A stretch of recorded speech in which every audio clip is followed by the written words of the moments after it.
이번 사연은 남친 집에 갔다가 남친과 어머니의 충격적인 모습을 보고 너무 힘들었다는 여자분의 사연인데요. 세상에는 별의별 일이 다 있나 봅니다. 함께 보시겠습니다. 안녕하세요. 평범한 20대 중반의 여자입니다. 며칠 전에 남자친구 집에 갔다가 너무 충격적인 모습을 보게 되었습니다. 그 충격에 아직도 마음이 진정되지를 않네요. 저에게는 1년 정도를 만난 33살인 남자친구가 있어요. 남자친구가 회사 일로 너무 바빠서 데이트를 자주 하지는 못하지만 저를 많이 아껴주고 항상 제 편에서 얘기를 하는 사람입니다. 평소에 알콩달콩한 연애를 하고 있다고 생각했지만 남자친구가 기념일을 챙기는 경우는 없었어요. 저는 항상 준비했는데 남자친구는 준비를 못했다고 미안하다고 하니 저도 포기를 하게 되었습니다. 이벤트를 해준다거나 어느 날 갑자기 불쑥 찾아온다거나 하는 것은 없지만 변함없는 사람이겠구나 하는 생각이 들 정도로 일상 속에서 소소한 매력을 갖춘 사람이니 크게 불만이 생기지는 않았습니다. 남자친구는 직장 상사의 소개로 만나게 되었습니다. 첫인상이 나쁘지 않아서 애프터 신청을 받아 몇 번 더 만나보게 되고 성실하고 마음이 따뜻한 남자라고 생각되어 연애를 시작하게 되었습니다. 지금까지 사소한 말다툼 정도는 몇 번 있었지만 주로 제가 삐지고 남자친구는 사과하고 달래주는 식이었습니다. 남자친구는 어렸을 때 부모님이 이혼하셔서 어머니와 둘이 살고 있습니다. 이혼하신 이유를 묻기가 좀 어려워서 물어보지는 못했습니다. 지금까지 남자친구는 아버지와 전화통화조차도 하지 않는 것으로 봐서 아버지의 잘못으로 이혼을 한 것이라고 생각했습니다. 남자친구는 어머니가 저를 궁금해 하신다고 말하면서 집에 인사를 가자고 하더군요. 남자친구 집에 인사를 가는 격식을 차리는 것보다 그냥 자연스럽게 놀러 가는 식으로 하자고 해서 별 부담은 없었습니다. 남자친구 집에 가서 처음 뵈었는데 어머니는 참 화려한 분이셨습니다. 옷도 홈드레스를 입고 계셨고 화장도 저보다 훨씬 잘 하시는 것 같았습니다. 혼자 살면서 아들을 키우며 고생한 것이 얼굴에 보이는 60대 아줌마를 상상했지만 날씬하시고 말씀도 부드럽게 잘 하시는 분이셨습니다. 시장 근처에서 장사를 하시는 분이라고 들어서 제가 더 그렇게 생각했는지도 모르겠어요. 혼자 장사를 하시면서 아들을 대학까지 졸업시키기까지 얼마나 힘드셨을까 하는 마음에 좀 짠한 마음이 들기도 했습니다. 저희 엄마는 딸이 있으니까 같이 목욕탕도 가고 소파에 나란히 앉아서 수다도 떨고 하는데 어머니는 아들 하나밖에 없어서 이런 것은 못 해보셨겠다고 생각했습니다. 그런데 처음에는 잘 몰랐지만 보면 볼수록 남자친구와 어머니는 농담도 잘하고 평소에 대화도 많이 하는 것 같이 보였습니다. 남자친구가 어머니를 애틋하게 생각하니 저도 외롭게 살아오신 어머니께 잘 해드려야겠다는 생각에 명절이나 어버이날에 거창하진 않지만 소소하게 건강식품도 챙겨드렸어요. 제가 아직 나이도 어리고 남자친구와 결혼에 대한 얘기를 한 것도 아니었기 때문에 주변에서는 그렇게 하지 말라고 했지만 저는 그렇게 하는 것이 예의라고 생각하고 그렇게 했습니다.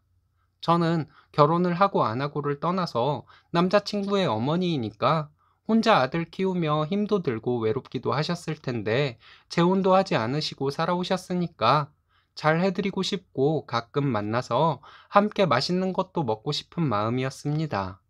아는 언니는 6개월 뒤에 결혼하기로 했지만 아직 상견례도 하지 않았으니 예비 시어머니 생신 때나 명절 때도 아무것도 안 할 것이라고 하더군요. 그리고 절대 시어머니와 며느리는 모녀와 같은 관계가 될 수 없는 것이라고 충고를 해 주었습니다. 저는 남자친구에 대한 마음이 깊어지면서 남자친구의 주변 사람들까지 보이고 남자친구가 저에게 주는 사랑만큼 저도 보답하고 싶은 마음인데 주변에서 다들 그렇게 하지 말라고 말리는 분들이 많았습니다. 몇 달 동안 남자친구 집에 놀러 가기도 하고 어머니가 매번 맛있는 음식을 해주시는데 매번 그냥 나오기도 뭐하고 해서 설거지를 하기도 했어요. 어머니가 안 계실 때 남자친구 집에 가기도 했는데 남자친구와 함께 청소를 해놓기도 했습니다. 남자친구 집에 아무도 없을 때 어머니께 드릴 선물을 가져다 놓기도 하면서 자연스럽게 남자친구 집의 비밀번호도 알게 되었습니다. 남자친구가 집에 없을 때 남자친구의 집에 가서 어머니를 뵙게 되는 일도 있었어요. 저는 저희 부모님에게 무언가를 챙겨드릴 때 남자친구 어머니께도 하나 챙겨드리는 것이었는데 주변에서는 말리는 사람들이 많았습니다. 그러던 중에 금요일에 남자친구를 만나기로 했었는데 남자친구가 너무 피곤하다고 하면서 일찍 퇴근해서 집에 들어가 쉬겠다고 말하길래 아쉽지만 그렇게 하라고 했습니다. 남자친구는 주중에 야근이 많거든요. 8시쯤 이제 잘 준비 다 했다고 잔다고 전화 통화를 하고 저도 일찍 잤습니다. 다음 날 토요일에 일찍 일어나서 편의점에 들러 간편하게 먹을 수 있는 레토르트 식품들 몇 가지 사가지고 남자친구 집에 갔어요. 어머니가 밤에 일하셔서 늦게 일어나시는데 남친 집에 가서 어머니가 점심때쯤 일어나시면 함께 점심을 먹곤 했었거든요. 도착했을 때가 10시 조금 넘었을 때였습니다. 남자친구가 주말에 낮잠은 자도 늦잠을 자는 스타일은 아니어서 일어났다고 연락이 올 때가 지났는데 왜 전화가 안 오지? 하는 생각을 하며 남자친구 집에 도착했습니다. 비번을 누르고 들어가서 남자친구 방문을 열어보니 남자친구가 없더라고요. 당황스럽고 별 생각이 다 드는 와중에 어머니 방에서 TV 소리가 나고 방문이 열려 있었습니다. 방문을 슬며시 밀어보고 너무 놀라서 주저앉을 뻔했네요. 침대에서 남자친구와 어머니가 자고 있었습니다. 에어컨이 밤새 켜져 있었는지 한기가 느껴졌어요. 어머니는 옆으로 누워 남자친구의 팔을 베고 남자친구에게 다리와 팔을 올리고 자고 있었습니다. 에어컨 바람이 차서 그런지 둘이 이불을 푹 덮고 있었습니다. 그래서 옷차림이 어떤 상태인지는 보지 못했습니다. 너무 정신이 없어서 이불을 들춰볼 생각도 못했습니다. 머릿속이 너무 복잡한 와중에 더 충격적인 것을 보게 되었습니다. 침대 옆에 바닥에 떨어져 있는 휴지 뭉치가 보였습니다. 그 휴지 뭉치를 들어서 자세히 보고 싶었지만 너무 떨려서 자세히 보지도 못했어요. 저는 그대로 나와서 집으로 왔습니다. 오후에 남자친구에게 전화가 왔지만 별일 없었다는 듯이 평소처럼 통화를 했습니다. 그 뒤로 며칠간 남자친구에게 몸이 안 좋다는 핑계를 대며 만나지는 않고 전화 통화만 하고 있어요. 너무 충격적이어서 누구에게도 말할 수가 없고 혼자 마음속이 복잡하기만 합니다. 엄마와 아들이 꼭 끌어안고 같이 잘 수도 있을까요? 아니겠죠? 제가 생각하는 것이 맞겠죠?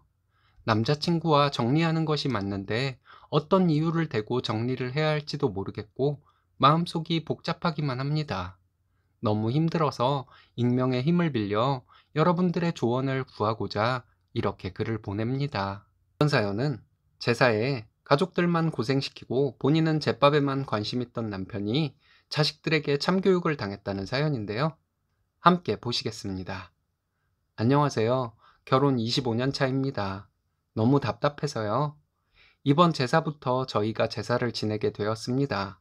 남편은 차남이지만 아주버님이 돌아가셔서 저희가 장남 노릇을 하고 있어요.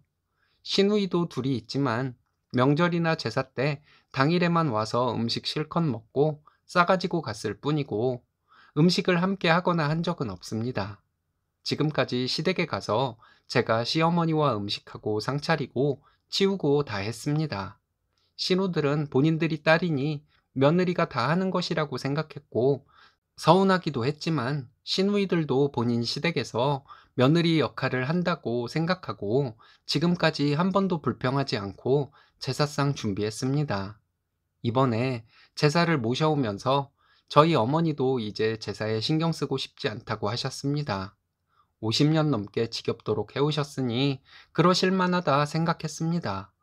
그래서 저는 시어머니께 그동안 고생 많으셨다고 말씀드리고 제가 앞으로 정성을 다해서 모시겠다고 했어요. 제사를 모셔오고 저희 집에서 첫 제사를 얼마 전에 지냈습니다. 이번 달에만 제사가 2번이 있어서 제사 1번이 아직 남았네요. 처음 지내는 제사라서 좀 힘들었습니다. 직장 다니면서 제사 준비를 하는 것이 쉬운 일이 아니라는 것은 여러분들도 잘 아실 것이라고 생각합니다. 몸도 힘들었지만 남편과 시댁 식구들 때문에 마음이 더 힘들었습니다. 남편은 제사 준비하는 것에 도움도 별로 주지 않으면서 우리 집에서 제사 지낸다고 혼자 신나 하더군요. 제가 힘들다고 했더니 우리 식구 먹을 만큼 조금씩만 하면 되는데 음식하는 것이 뭐가 힘드냐고 하더군요. 속으로 너네 할머니 모시는 건데 내가 왜 이리 고생을 해야 하는데? 라고 했는데 이 말이 입 밖으로 튀어나올 뻔했습니다. 아이들 어렸을 때부터 친할머니나 고모들에게 잘 하도록 가르쳤습니다. 나와는 피가 섞인 사람들이 아니지만 아이들과는 피가 섞인 분들이니 그렇게 한 것이죠.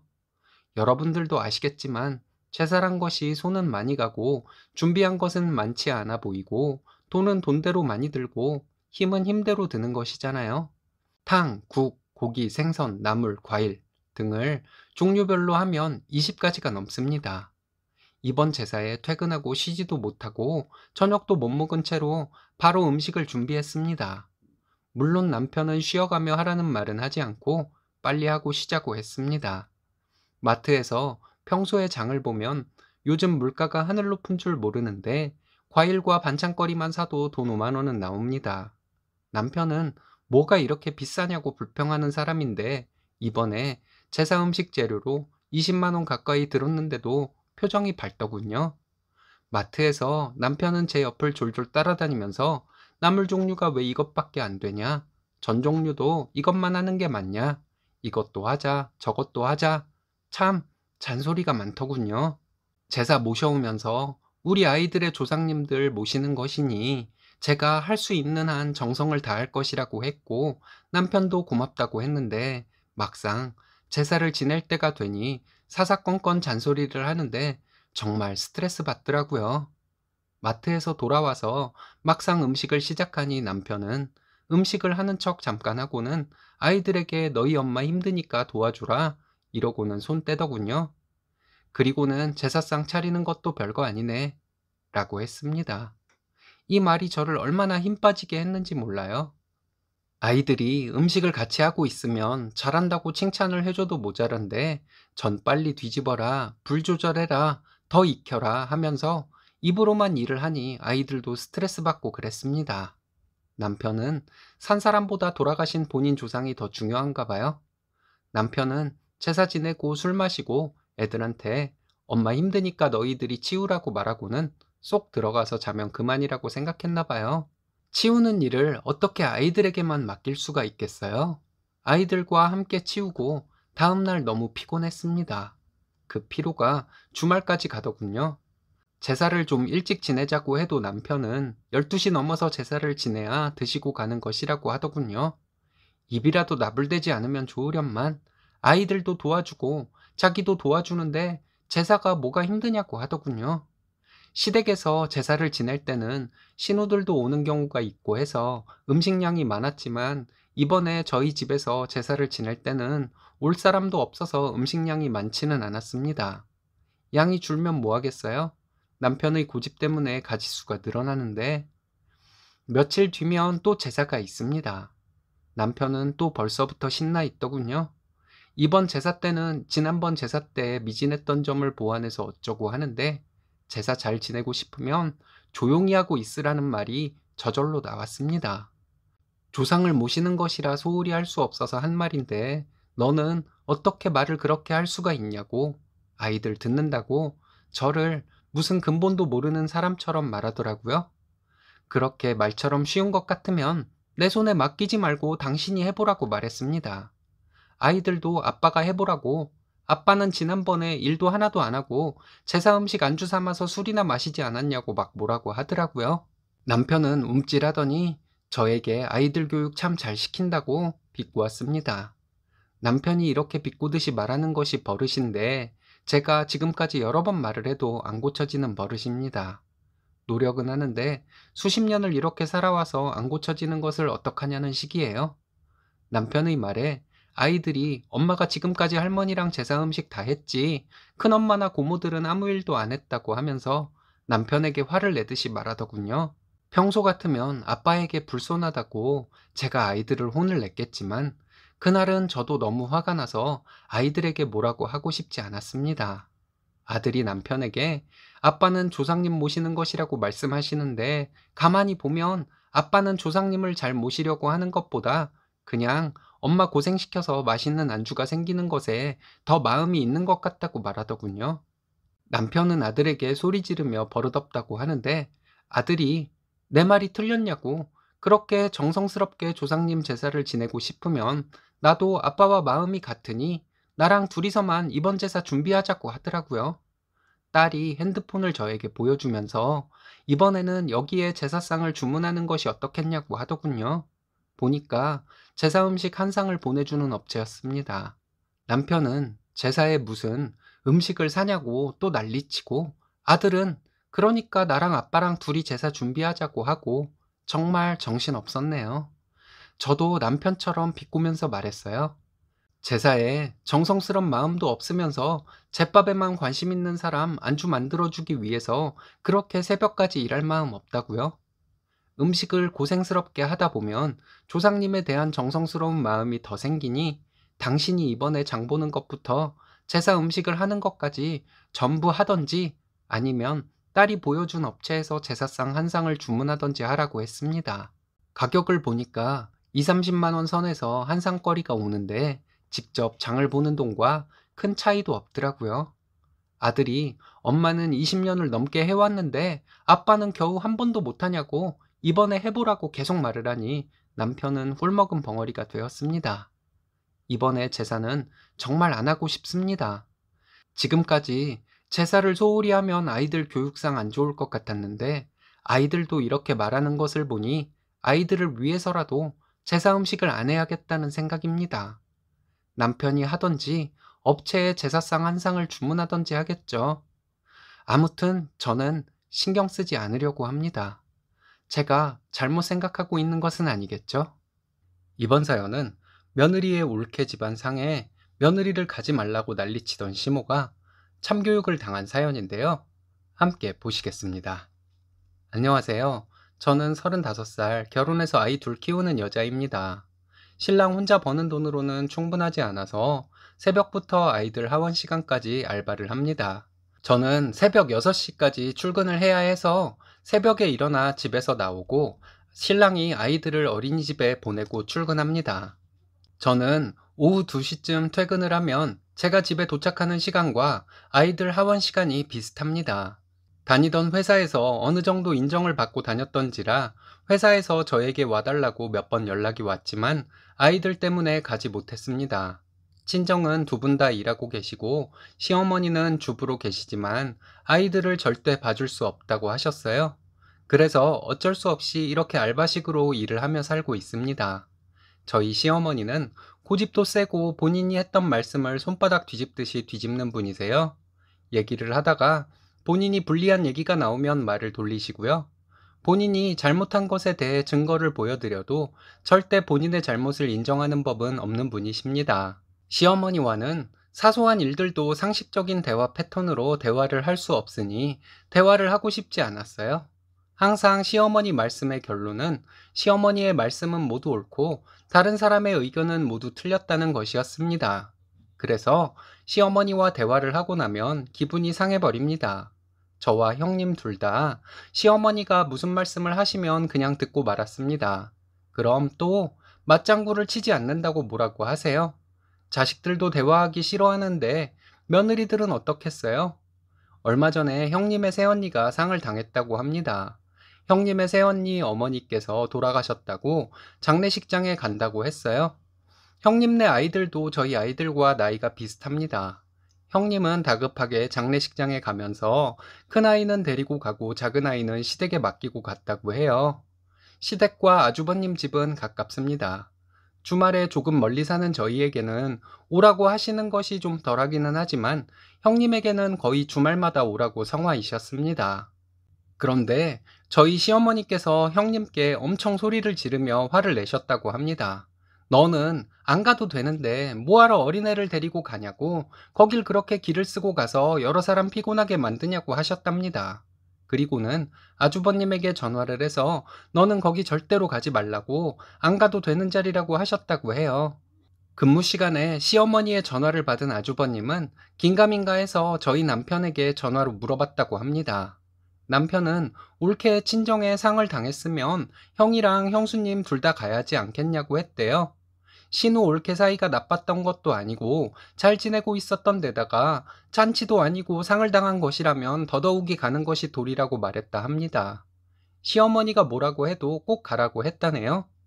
형님도 장례식장에 다녀오고 아주버님도 그날 퇴근해서 장례식장에 다녀왔다고 해요. 그것을 가지고 시어머니는 거길 너희들이 뭐하러 갔냐고 엄청 뭐라고 하셨대요. 형님에게 전화를 해서 소리소리 지르시고 아주버님 일하느라 힘든데 거길 가라 하냐고 엄청 화를 내셨다고 합니다. 형님도 화가 많이 나서 저에게 전화를 했더라고요. 형님 말이 시어머니가 친정을 무시해서 다시는 시댁에 안 갈 것이고 멀리 이사 갈 것이라고 말하는데 저는 형님 마음이 충분히 이해가 갔어요. 형님이 저에게 동서가 고생이 많을 텐데 미안하다고 말하는데 괜찮다고 형님 마음 가는 대로 하라고 말해 주었습니다. 시댁에 갔더니 시어머니가 저에게 물어보셨어요. 제가 언니가 있는데 형부 아버지가 돌아가시면 너 같으면 가겠냐고 하시는데 당연히 가야죠. 아무리 멀어도 저는 갈 거예요. 처제가 형부 부모님 돌아가셨을 때 안 간다는 것은 말이 안 되죠. 이렇게 대답했더니 저에게 그런 법은 처음 들어봤다면서 어이없어 하셨습니다. 그래서 제가 시어머니에게 그럼 입장을 바꿔서 아버님이 돌아가신 경우에 우리 언니가 안 와도 되겠냐고 여쭤봤어요.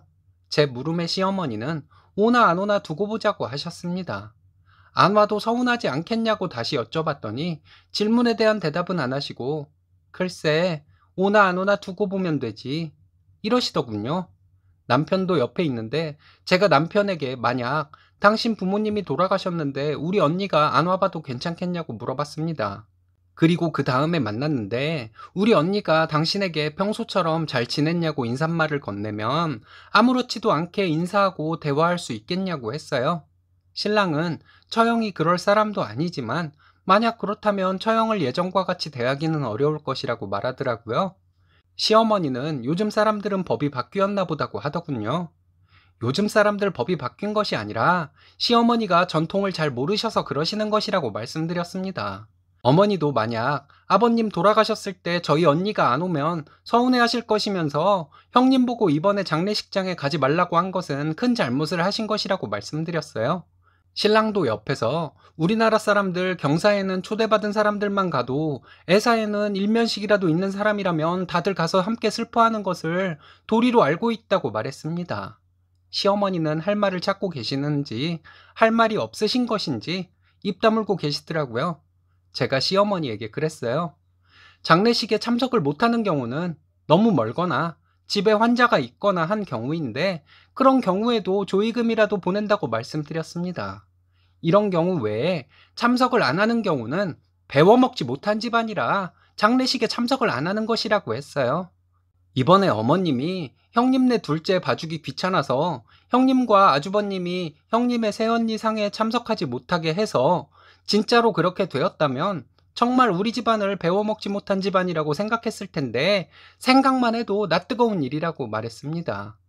저는 친정아버지가 결혼식은 못 가더라도 장례식은 꼭 챙기라고 했는데 어머님은 그런 것을 배운 적이 없으시냐고 물어봤습니다.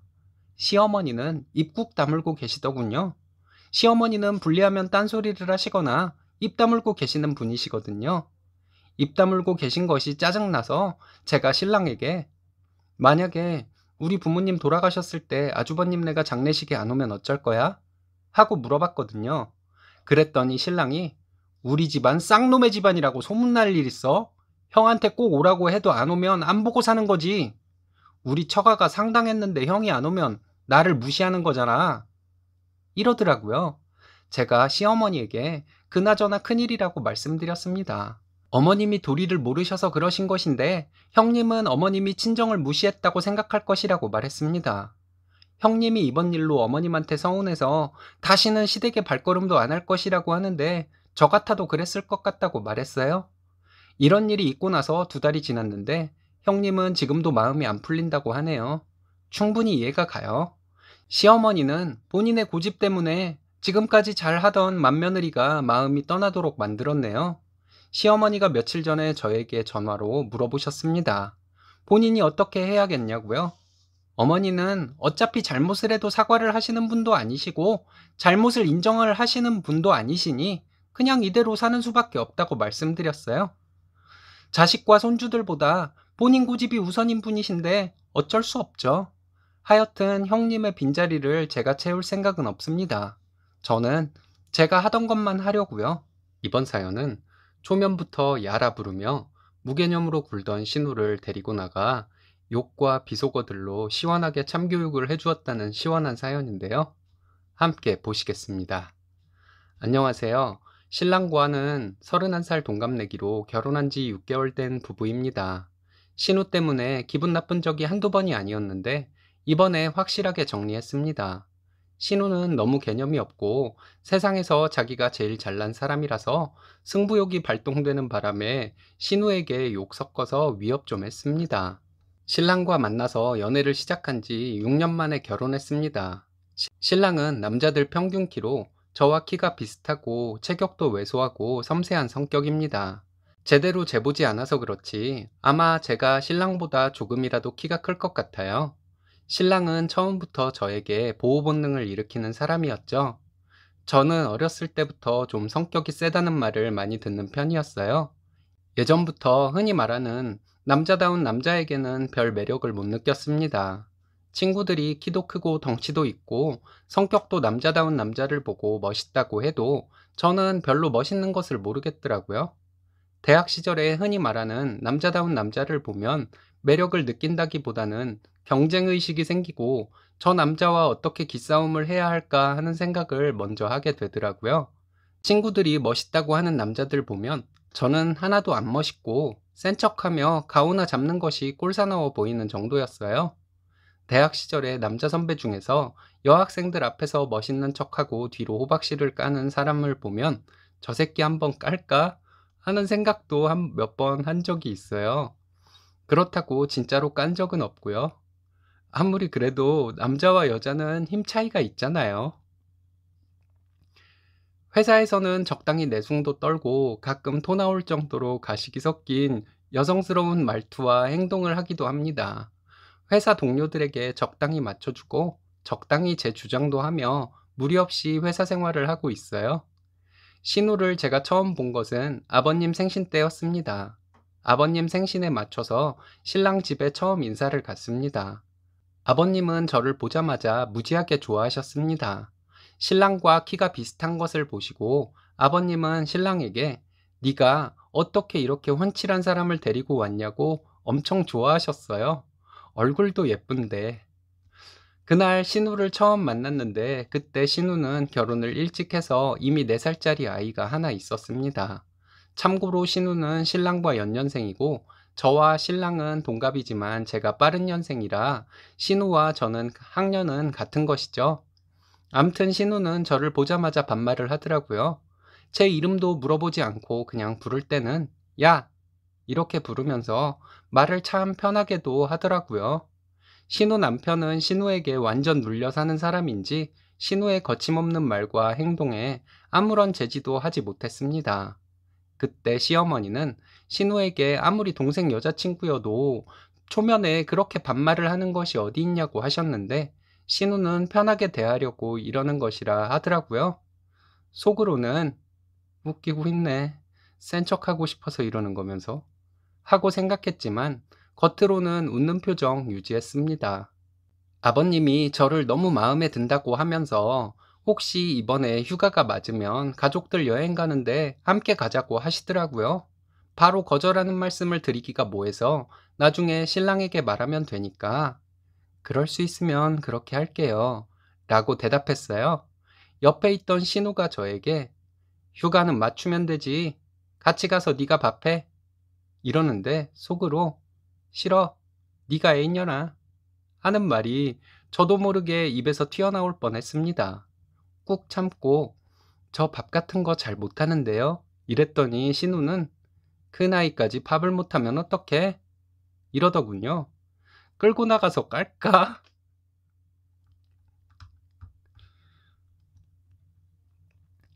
하는 생각이 간절했지만 적당한 내숭과 스마일을 유지하고 있었습니다. 아무튼 그날 신우가 기분 나쁘게 말하는 것이 좀 있었지만 아버님과 어머님이 저를 너무 좋아해 주셔서 나쁘지 않은 분위기에서 시댁에 첫 인사를 드렸습니다. 나중에 신랑이 누나 때문에 자기가 미안하다고 사과하는데 괜찮다고 했어요. 신랑이 기센 누나에게 눌려서 잘한 것이 뻔히 보였거든요. 그런 사람에게 뭘 기대할 수도 없을 것 같아서 괜찮다고 우리 나중에 결혼하면 신우와 적당히 거리 두고 살 수 있도록만 해달라고 했습니다. 상견례 때 저희 부모님과 시부모님 서로 자식 잘 키우셨다고 칭찬해 주시며 대화 잘 나누시고 마지막까지 화기애애한 분위기였습니다. 상견례 때 신우가 자기도 온다고 우기는 것을 시어머니가 못 오게 하셨다고 해요. 결혼한 저희 오빠가 어른들끼리 만나서 말씀 나누시라고 하며 안 간다고 신랑에게 말했더니 시어머니도 신우에게 오지 말라고 하셨다고 합니다. 만약 신우가 와서 저희 부모님 앞에서 저에게 야, 이렇게 부르면서 반말하는 모습 보여주었으면 갈등이 좀 있었거나 강력 사건 한 건이 있었을 것 같습니다. 결혼하고 나서도 신우의 태도는 한결같았습니다. 그런데 정말 웃긴 건 신우는 자기가 예의를 중시하는 사람이라고 주장하는 것이었어요. 자기가 예의를 중시한다는 말은 곧 제가 아랫사람이니 자기를 깍듯하게 대하라는 말이죠. 그 이상도 이하도 아니었습니다. 결혼 전에 신우를 3번 정도 봤고 결혼 후 지금까지 6개월간 4번 정도 봤는데 그때마다 신랑은 저에게 미안해서 어쩔 줄 몰라 했습니다. 미안하면 네가 해결해 주던가 라고 말하고 싶었지만 정말 남자다움의 끝판왕이신 우리 서방님께 제가 뭘 기대하겠어요. 그냥 괜찮다고 했습니다. 일은 지난주에 시댁 제사에서 터졌어요. 시어머니는 제가 일하는 사람이니 퇴근하고 나서 시댁에 오라고 하셨습니다. 와서 제사 지내고 밥 먹고 나서 정리하는 것만 도와주고 가라고 하셨죠. 결혼하고 첫 제사이고 요즘 회사가 바쁜 시기도 아니고 하니 회사에 반차 내고 가서 어머니와 음식 같이 하겠다고 말씀드렸어요. 그리고 제사 당일에 반차 내고 점심때쯤 시댁에 갔습니다. 신랑도 그날 반차 내고 와서 비슷한 시간에 시댁에 도착했어요. 셋이서 음식을 하기 시작해서 생각보다 오래 걸리지 않아 음식을 다 했습니다. 음식 다 했을 때쯤 신우가 시댁에 왔더군요. 신우는 와서 자기 아이나 봐주고 있고 일은 안 했어요. 음식 만드는 도구들 정리하고 나서 시어머니와 신랑 저 이렇게 셋이서 서로 수고했다고 말하며 쉬고 있는데 남편이 커피를 마시러 가자고 했습니다. 어머니 아버님은 집에 계시겠다고 하셨는데 신우가 자기가 커피를 마시러 가겠다고 하더니 신랑에게 자기 아이를 보고 있으라고 하고는 저와 둘이 나갔다 오겠다고 했습니다. 신랑은 누나 왜 이러냐고 우리 둘이 간다고 했는데 제가 그냥 신우랑 다녀오겠다고 신랑에게 말하고 올 때 커피 사가지고 오겠다고 했어요. 신우와 커피 전문점으로 갔습니다. 신우는 저에게 이제 음식 좀 할 줄 아냐고 하더군요. 물론 저를 부를 땐 어김없이 야! 라고 부르면서요. 오늘 제가 반차를 내지 않고 엄마가 음식 다 하고 나서 왔으면 자기 정말 가만히 있지 않으려고 했다면서 제가 시댁에 일찍 온 것을 잘했다고 칭찬씩이나 해주었습니다. 제가 신우에게 물어봤어요. 야, 근데 너 왜 나한테 말끝마다 반말이냐? 라고 시작했어요. 신우가 놀라서 저를 쳐다보더군요. 너 학교 다닐 때 나랑 만났으면 참 좋았을 텐데, 너 내가 네 동생 와이프인 걸 정말 다행인 줄 알아라. 그리고 앞으로 말 조심하는 게 좋을 거야. 나 돌면 신우고 나발이고 가만 안 두는 성격이야. 모르겠으면 지금 보여줄까? 이렇게 말한 것은 거짓말이고 사실 이 내용을 말하면서 중간중간 욕과 비속어 같은 것들도 좀 섞어서 말했습니다. 신우가 뭐라고 말하려 하는데 그냥 들어. 또 개소리 할 거면 안 하는 게 좋을걸? 하고 신우 옆자리로 갔어요. 그리고 신우 어깨 위에 손 올리고 너 앞으로 내 앞에서 행동할 때 생각하고 해. 내가 시부모님 앞이라고 내숭 좀 떨었더니 내가 웃음냐? 앞으로 나 조금이라도 기분 나쁘게 하면 시부모님 앞이고 뭐고 네 머리털 다 뽑아버릴 테니까. 알겠냐? 이렇게 말했습니다. 신우가 뭐라 하면 정말 몸싸움까지는 몰라도 저도 소리 지르고 욕하면서 싸울 생각으로 신우에게 말한 것이었는데 의외로 신우는 아무 말도 안 하고 얼어 있더라고요. 다시 신우에게 존댓말로 말했습니다. 사람이 서로 잘해야 좋은 관계로 지낼 수 있잖아요. 앞으로는 형님한테 저도 잘할 테니까 우리 서로 잘해요. 아시겠죠? 이렇게 말했더니 신우는 고개를 끄덕였습니다. 커피숍에서 시댁으로 가는 길에 제가 신우에게 팔짱 끼면서 형님, 제 말 까먹으면 안 돼요. 이랬더니 신우는 알겠다고 하는데 몸을 떨고 있었습니다. 시댁에서 제사 지내고 밥 먹고 신랑과 함께 설거지하는 중에 신우네가 간다고 하더라고요. 그래서 얼른 고무장갑 벗고 현관에 가서 형님, 조심해 가세요. 하고 밝은 목소리로 인사하고 배웅해 드렸습니다. 신랑이 신우랑 커피 마시러 가서 무슨 일 있었냐고 물어봤는데 얘기해 보니까 형님이 생각보다 좋은 사람이더라고. 여자들끼리 수다 한번 떨고 나면 금세 친해진다고 말했습니다. 앞으로 신우가 저한테 야, 이렇게 부르거나 말도 안 되는 소리를 명령조로 말할 일은 없을 것 같네요. 내일 신우에게 제사 있던 날 음식 다 할 때쯤 늦게 와서 아이 보느라 수고했다고 전화 한 통 하려고요. 이번 사연은 결혼 전 약속을 이행하지 않고 인신공격까지 하는 남편과 시모를 시원하게 참교육해 주었다는 당찬 며느님의 사연인데요. 함께 보시겠습니다. 안녕하세요. 얼마 전에 사건이 연달아 생겼는데 친구들에게는 창피해서 말도 못하고 어디에라도 털어놓고 싶어서 글을 적습니다. 결혼한 지 2년 되었고 저는 31살, 남편은 33살입니다. 연애를 오래 한 것은 아니지만 둘 다 안정적인 직장을 다니고 있고 더 나이가 들기 전에 결혼하자 생각해서 결혼했습니다. 결혼하고 나니 남편과 시댁의 말과 태도가 자주 바뀌어 싸울 일이 많았습니다. 친정은 여유롭습니다. 그렇지만 부모님은 저와 남동생에게 어릴 적부터 금전적으로 관대하지는 않으셨어요. 취업 전까지 당신들 재산에 대해 말씀하신 적이 없었습니다. 세상 물정을 조금씩 알아가면서 부모님 직업상 부모님이 금전적으로 여유롭겠다고 생각하게 된 정도였습니다. 부모님이 큰 소비를 하는 것을 본 적이 없기는 합니다. 아버지는 의사시고 어머니는 공무원이세요. 저는 석사까지 하고 취업해서 일하다가 신랑을 만나 결혼을 했습니다. 부모님은 너희들 공부 가르친 것으로 됐으니 결혼하고 돈을 모으던 쓰던 마음대로 하고 살라고 하셨습니다. 그런데 제가 결혼을 한다고 하니 서울에 아파트 한 채를 마련해 주셔서 너무 당황했습니다. 집 명의는 어머니 명의였고 예전부터 가지고 계신 아파트였습니다.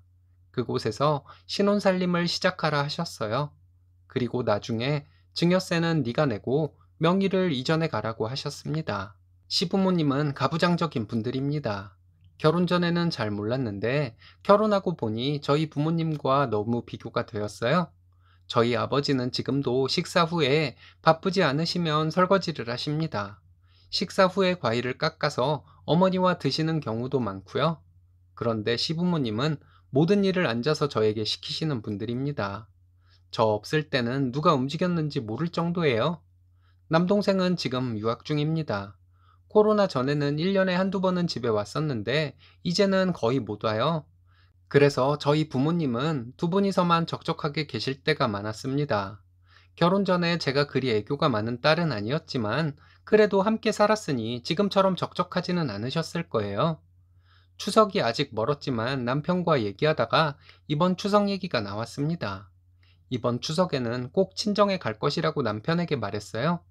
남편은 당연하다는 듯이 시댁에 가야 한다고 말했고요. 결혼할 때 남편과 저는 이 문제에 대해 합의를 했습니다.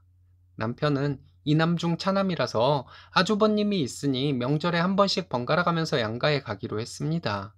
그런데 작년 명절은 두 번 다 시댁에 갔었고 작년 추석 같은 경우에는 시할머니 댁까지 다녀왔습니다. 시할머니 댁에서 추석 다음 날 점심때 출발해서 밤중에 친정에 도착했는데 저희 부모님은 미리 만들어 놓으신 갈비찜으로 밥을 차려주셨어요. 두 분이 저희를 반겨주시는데 정말 죄송하고 감사했습니다. 원래 이런 분들이 아니셨는데 자식 둘이 모두 나가 사니 그러셨던 것 같아요. 그리고 지난 설에는 친정에 갔습니다. 설 전날에 가서 자고 설 다음날 저녁 때까지 친정에 있다가 저녁에 시댁에 잠깐 들러서 저녁 먹고 곧바로 집으로 돌아왔어요. 이 일 가지고 참 말이 많았습니다. 시부모님이 저에게 대놓고 말씀하시지는 않았지만 남편을 가지고 들들 볶으셨다고 해요. 며느리가 명절에 시댁에 오지를 않고 친정으로 남편을 끌고 가는 법이 어디 있냐고 하셨답니다. 결혼 전에 시부모님께 저희 둘이 그렇게 합의했다고 말씀을 드렸는데 그때는 알겠다고 하셨으면서 이제 와서 말을 바꾸신 것이죠. 그리고 그 이후에 시댁에 가면 저에게 명절에는 시댁이 우선이고 넌 우리 집 귀신이 돼야 하는 것이다 라는 말씀을 종종 하셨습니다. 결혼 전에 다 말씀드리지 않았냐고 해도 못 들은 척 하시고 또 말씀하시곤 했어요. 아무튼 저는 이번 추석에도 친정에 갈 생각이었습니다. 작년에 명절 두 번 모두 시댁에 갔으니 올해는 명절 두 번 모두 친정에 가야 공평하잖아요. 그래서 남편에게 이번 추석에도 친정에 갈 것이라고 주장했던 것이었어요. 그런데 남편은 지난 설에 친정에 갔으니까 이번 추석에는 시댁에 가야 한다고 했어요. 그럼 불공평한 것이라고 했더니 남편은 작년 추석에는 시할머니 댁에 가야 해서 어쩔 수 없었다는 말도 안 되는 소리를 하더군요. 남편이 하는 얘기에 제가 너무 답답해서 명절뿐이냐고, 생신 때도 그랬지만 어버이날이랑 시부모님 결혼기념일에도 며느리 둘이 어쩌고 하시면서 직접 차린 잔치상을 원하셔서 내가 다 했는데 무슨 말도 안 되는 소리냐고 했어요. 그건 그거고 명절은 명절이라는 개소리를 하는데 정말 기가 막혔습니다. 제가 너무 화가 나서 나는 매번 시댁에 가서 일하고도 좋은 소리 못 듣고 육체노동과 감정노동 둘 다 하는데 매번 챙겨주기만 하고 간섭이라고는 일도 없는 우리 부모님은 보이지도 않냐고 했습니다. 시어머니 매번 나 만날 때마다 어느 며느리가 뭐 해줬다고 말씀하시는데 당신이 애지중지하는 명품 양복이랑 시계 누가 해줬냐? 끌고 다니는 차 누가 해줬냐 하며 따졌습니다. 남편이 제가 이렇게 계산적인 여자인지 몰랐다고 하더라고요. 나도 결혼하기 전에는 내가 이렇게 계산적인지 몰랐다고. 우리 부모님은 아낌없이 주는데 시부모님은 우리한테 바라기만 하는 것을 한 2년 겪고 나니 계산적이 된 것이라고 말했습니다. 남편은 더 이상 말이 안 통한다고 하더니 들어가 버렸습니다. 저는 거실에서 자고 다음날 남편이 출근하며 차키 집어들길래 차 놓고 가라고 했습니다. 내 아빠가 사준 차를 끌 자격이 없는 인간이니 당신 부모님에게 사달라고 하라고 했습니다. 그냥 말없이 출근하더군요. 저도 준비하고 출근했습니다. 점심시간에 시어머니 전화가 왔습니다. 남편이 그새 전화로 고자질을 했는지 시어머니는 며느리돌이 어쩌고 하시면서 네가 계산적으로 굴면 남편이 기가 죽는다고 하시더군요. 저는 계산적으로 굴지 않았는데 남편이 계산적이라고 하니 철저하게 계산적으로 해야겠다고 시어머니께 말씀드렸어요. 앞으로 명절이나 어버이날 시댁에 갈 일 없다고 말씀드렸습니다. 신혼집까지 친정에서 해줬는데 시댁에서 뭐 해준 것이 있다고 여태까지 가서 일하고 그랬는지 정말 후회된다고 말씀드리고 앞으로 명절에는 남편이 친정에 가서 음식하고 친정부모님 생신에는 남편이 가서 생신상 차리고 할 것이라고 말씀드렸습니다. 그렇게 평생을 해도 우리 부모님께 받은 것은 다 못 갚을 것이니 그리 알고 계시라고 했습니다. 맨날 내내하던 제가 이렇게 말하니 시어머니는 놀라셨는지 말이 없으시더라고요.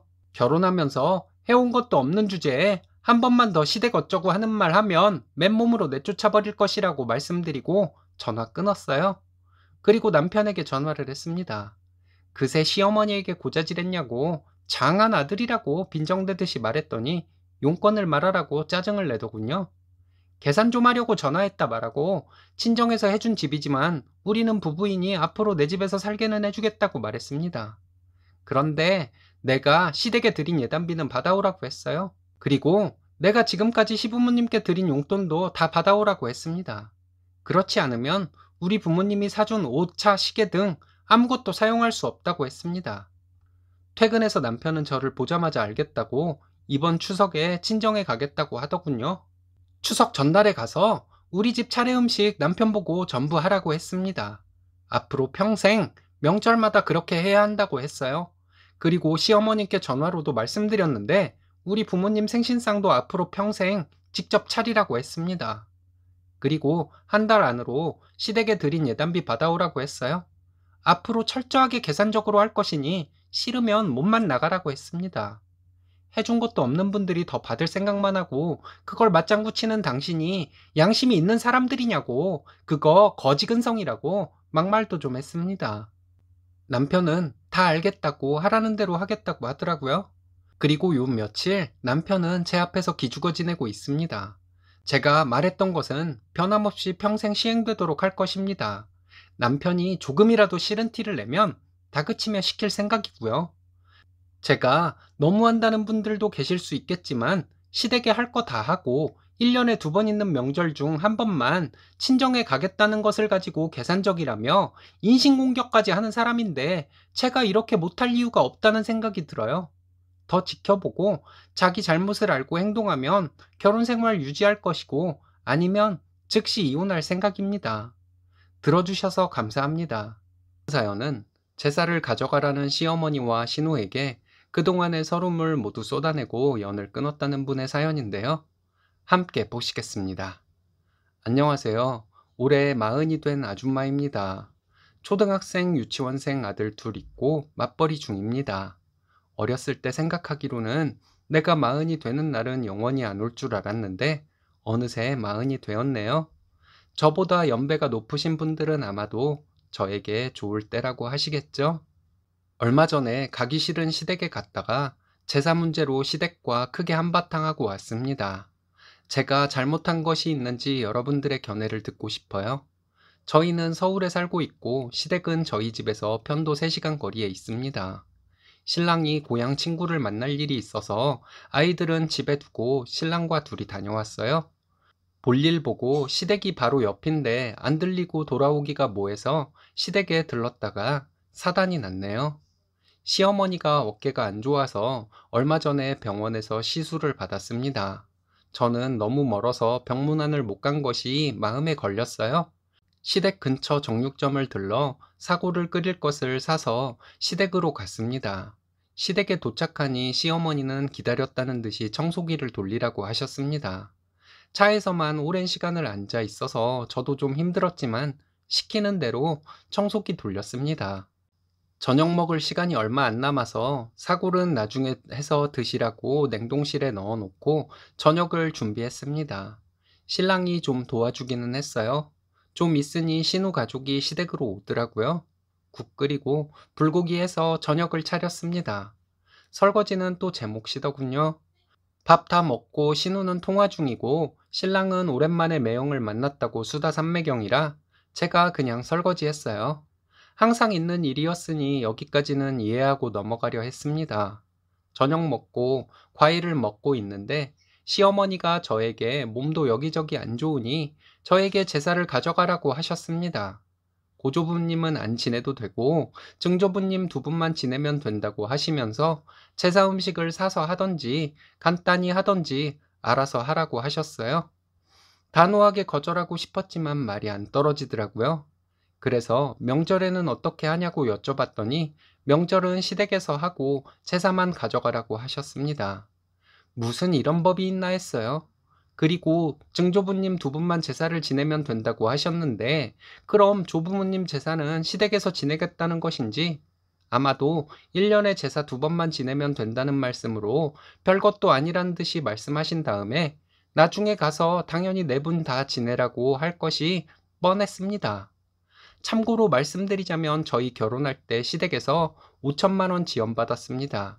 친정에서도 비슷한 금액 지원받았고요. 결혼하고 만 9년 동안 할도리 다 하고 살아왔어요. 신우가 셋인데 시댁은 제가 명절에 친정에 가는 것을 가지고 욕하고 난리치는 집이에요. 그럼 자기들은 시댁에 안 있고 왜 친정에 있는지 정말 앞뒤가 하나도 안 맞는 사람들입니다. 5년 넘게 명절마다 신우들과 그 가족들 뒤치다꺼리 하다가 마음의 병만 들었습니다. 6년 차부터는 명절 당일 차례 지내고 온갖 비난 받으면서 바로 친정으로 가기는 했어요. 혹시나 해서 말씀드리는데 시부모님께서 땅을 하나 가지고 계십니다. 얼마 나가지도 않는 시골 땅을 가지고 유세는 엄청 부리셨어요.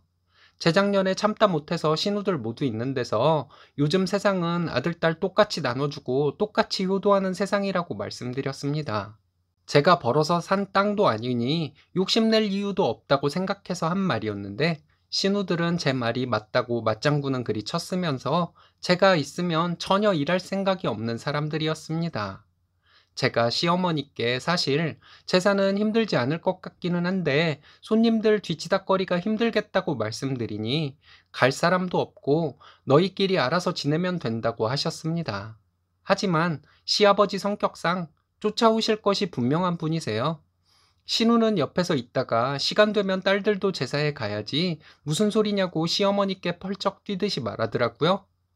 그리고 아버님 연세 있으셔서 장거리 운전하기도 힘들 테니 제사 때 자기네가 모시고 갈 겸 해서 자기는 꼭 오겠다고 하더라고요. 신우의 말에 정신이 번쩍 들었습니다. 시어머니 말씀대로라면 우리 가족만 간단히 제사 음식해서 제사 지내고 치우면 끝인데 그렇게 쉽게 끝나지는 않을 것 같다는 생각이 들었어요. 신우 말하는 것을 보니 저희 집에 제사 때 와서 다음날 갈 것 같은 생각이 들고 신우들 중에서 두 집만 와도 시부모님까지 하면 손님이 7, 8명은 될 텐데 직장을 다니는 저와 신랑이 감당할 수 없을 것 같았습니다. 더더군다나 신우들은 제가 있으면 손가락 하나 까딱하지 않는 사람들이라 몸도 힘들고 마음은 더 힘들 것 같았어요. 신우의 말을 듣고 제사 못 가져가겠다고 시어머니께 말씀드렸습니다. 시어머니는 당신이 나이도 들고 몸도 안 좋은데 당연히 가져가야 하는 것이라고 하시고 신우도 옆에서 맞장구를 치고 있었어요. 시부모님 살아계신데 제사를 받는 것은 예의에 어긋나는 것이라서 어쩔 수 없다고 저도 억지 좀 부렸습니다.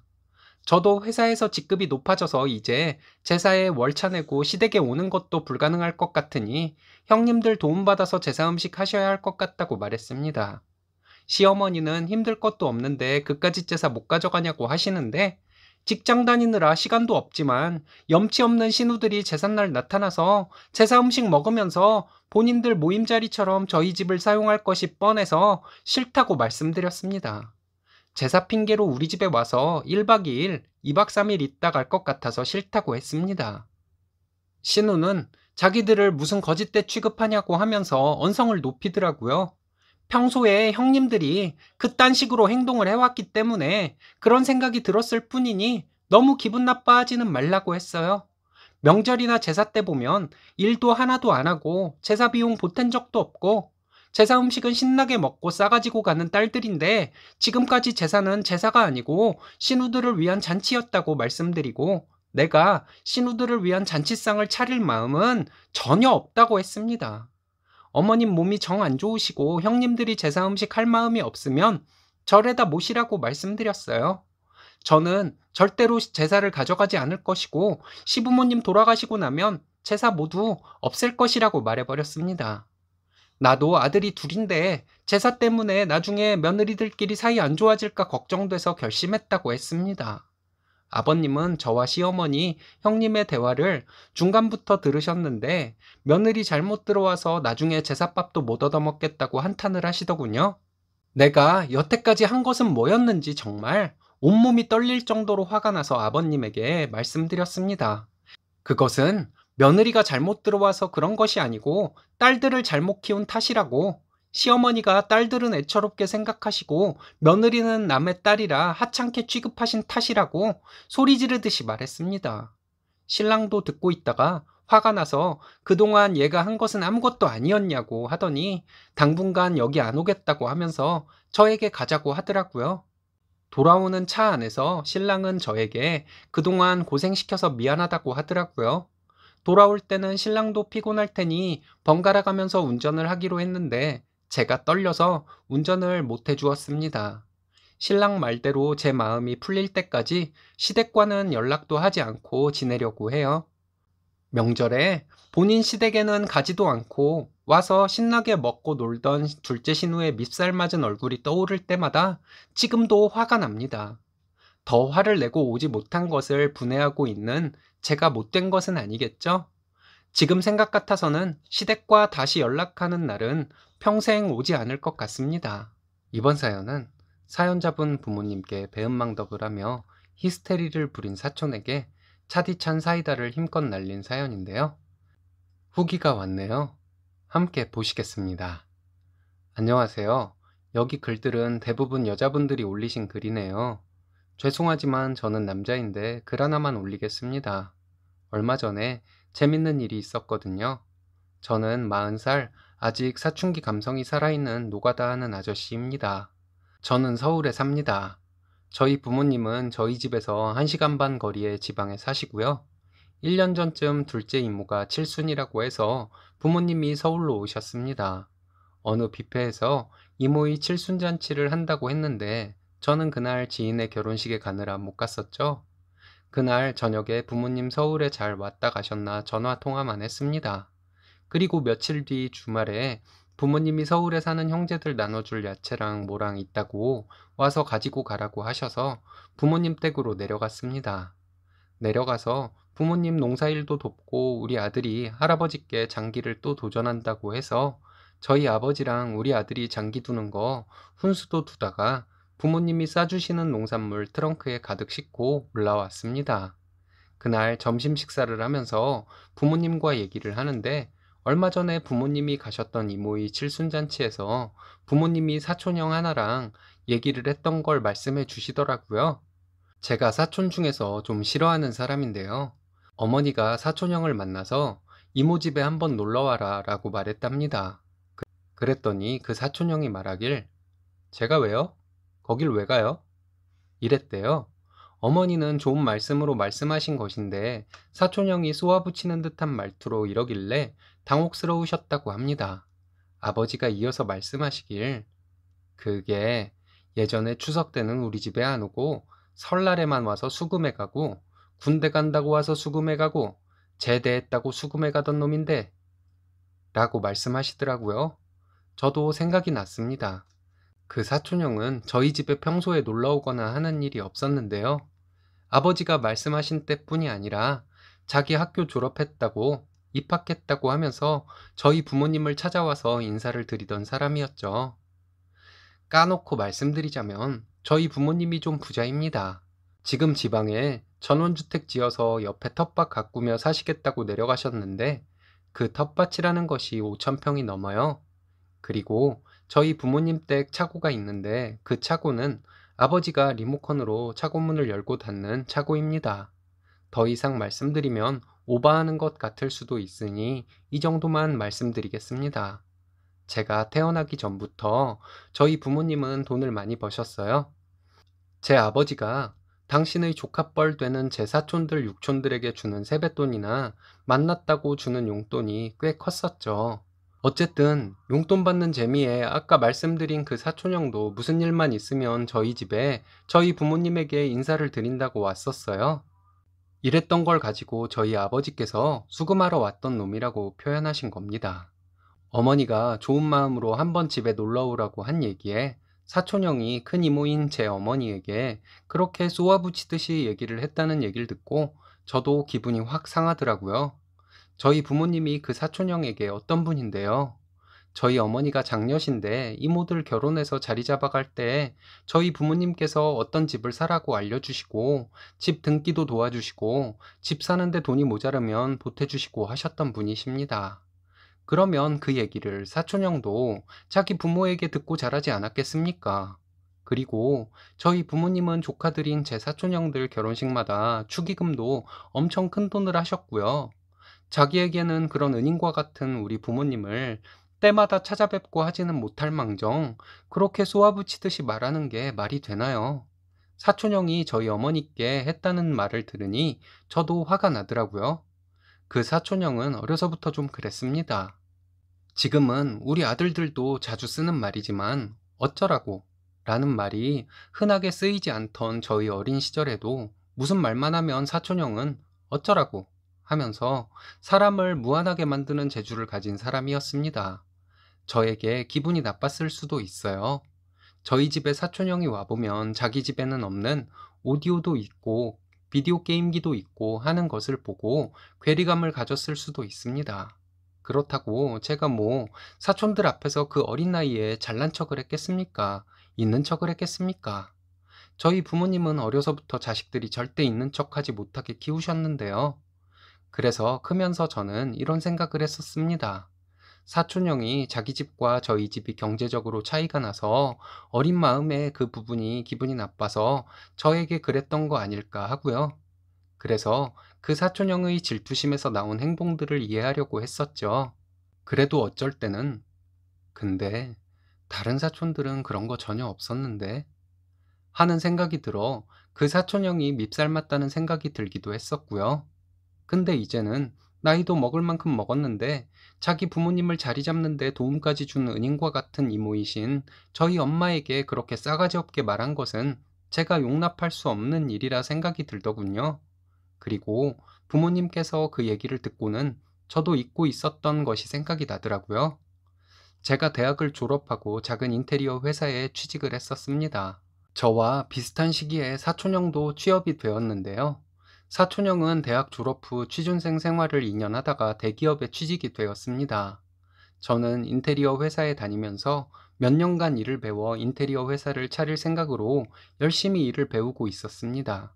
그때 사촌형이 저를 만났을 때 무척이나 잘난 척을 했던 것이 기억이 납니다. 사촌형이 자기는 공부를 잘해서 좋은 대학 나와서 대기업에 취직을 했는데 저는 몸 쓰는 일이나 하고 있냐면서 고생이 많겠다는 얘기를 빙빙 돌려서 얘기를 했었습니다.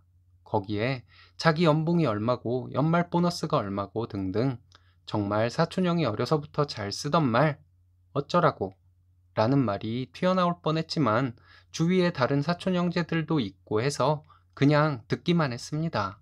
그때도 그 사촌형이 어렸을 때 자기는 누리지 못했던 것을 누리고 살아온 제가 질투가 나서 그랬겠거니 하며 이해하고 넘겼습니다.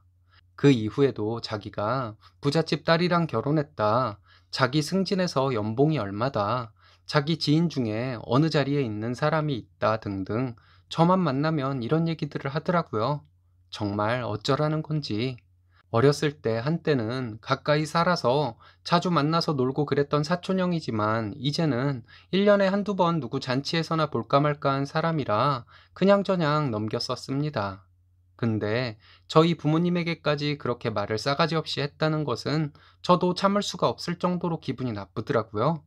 사촌형에게 만나자고 해서 한번 개지랄을 떨까 하는 생각까지도 들 정도로요.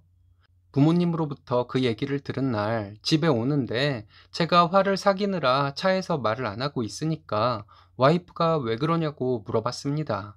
그래서 이런 얘기를 와이프에게 다 했더니 와이프도 많이 열받아 하더라고요. 그런 일이 있었던 지 1년이 다 되어가는 얼마 전에 막내 외삼촌 환갑잔치에서 그 사촌형을 만났습니다. 제가 아직 사춘기가 안 지났는지 그 사촌형 옆에 앉게 되더라고요. 솔직히 말씀드려서 시비 좀 걸려고 사촌형과 같은 테이블에 앉았습니다. 그렇게 앉아서 음식을 가져다가 먹고 있는데 사촌형이 또 시작을 하더라고요. 자기 직장 동료들 중에서 30대들은 우리 때와 다르게 어떻다. 자기는 회사에 많은 성과를 주는 사람이라 쉰 조금 넘으면 별을 달 수 있다 등등 뭐 그런 헛소리들이었습니다. 진짜 어쩌라고요.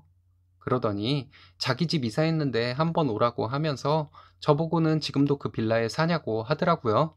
그래서 그렇다고 했는데 사촌형이 저에게 얼른 돈 벌어서 좋은 아파트로 이사 가야지 라고 했습니다. 잘 걸렸다 싶었습니다. 얼씨구나 하며 제가 사촌형에게 아버지가 준 빌라 꼭대기층 독채로 살고 있어서 건물 관리도 해야 하고 그래서 이사를 못 간다고 얘기했습니다. 사촌형 표정이 좀 놀라는 표정이더라고요. 그러면서 하는 말이 이모부가 시골에 논밭만 있는 거 아니었어? 라고 하더라고요. 이것도 기다리던 얘기였습니다. 형, 무슨 옛날 얘기하고 있어. 우리 태어나기도 전에 아버지 젊을 때나 그 땅이 논밭이었지. 지금 서울에 논밭이 어딨어. 다 건물이지. 서울에 있던 땅들 중에서 나라에 수용된 건 어쩔 수 없이 보상금 받아서 지방에 논이나 밭을 사긴 하셨지.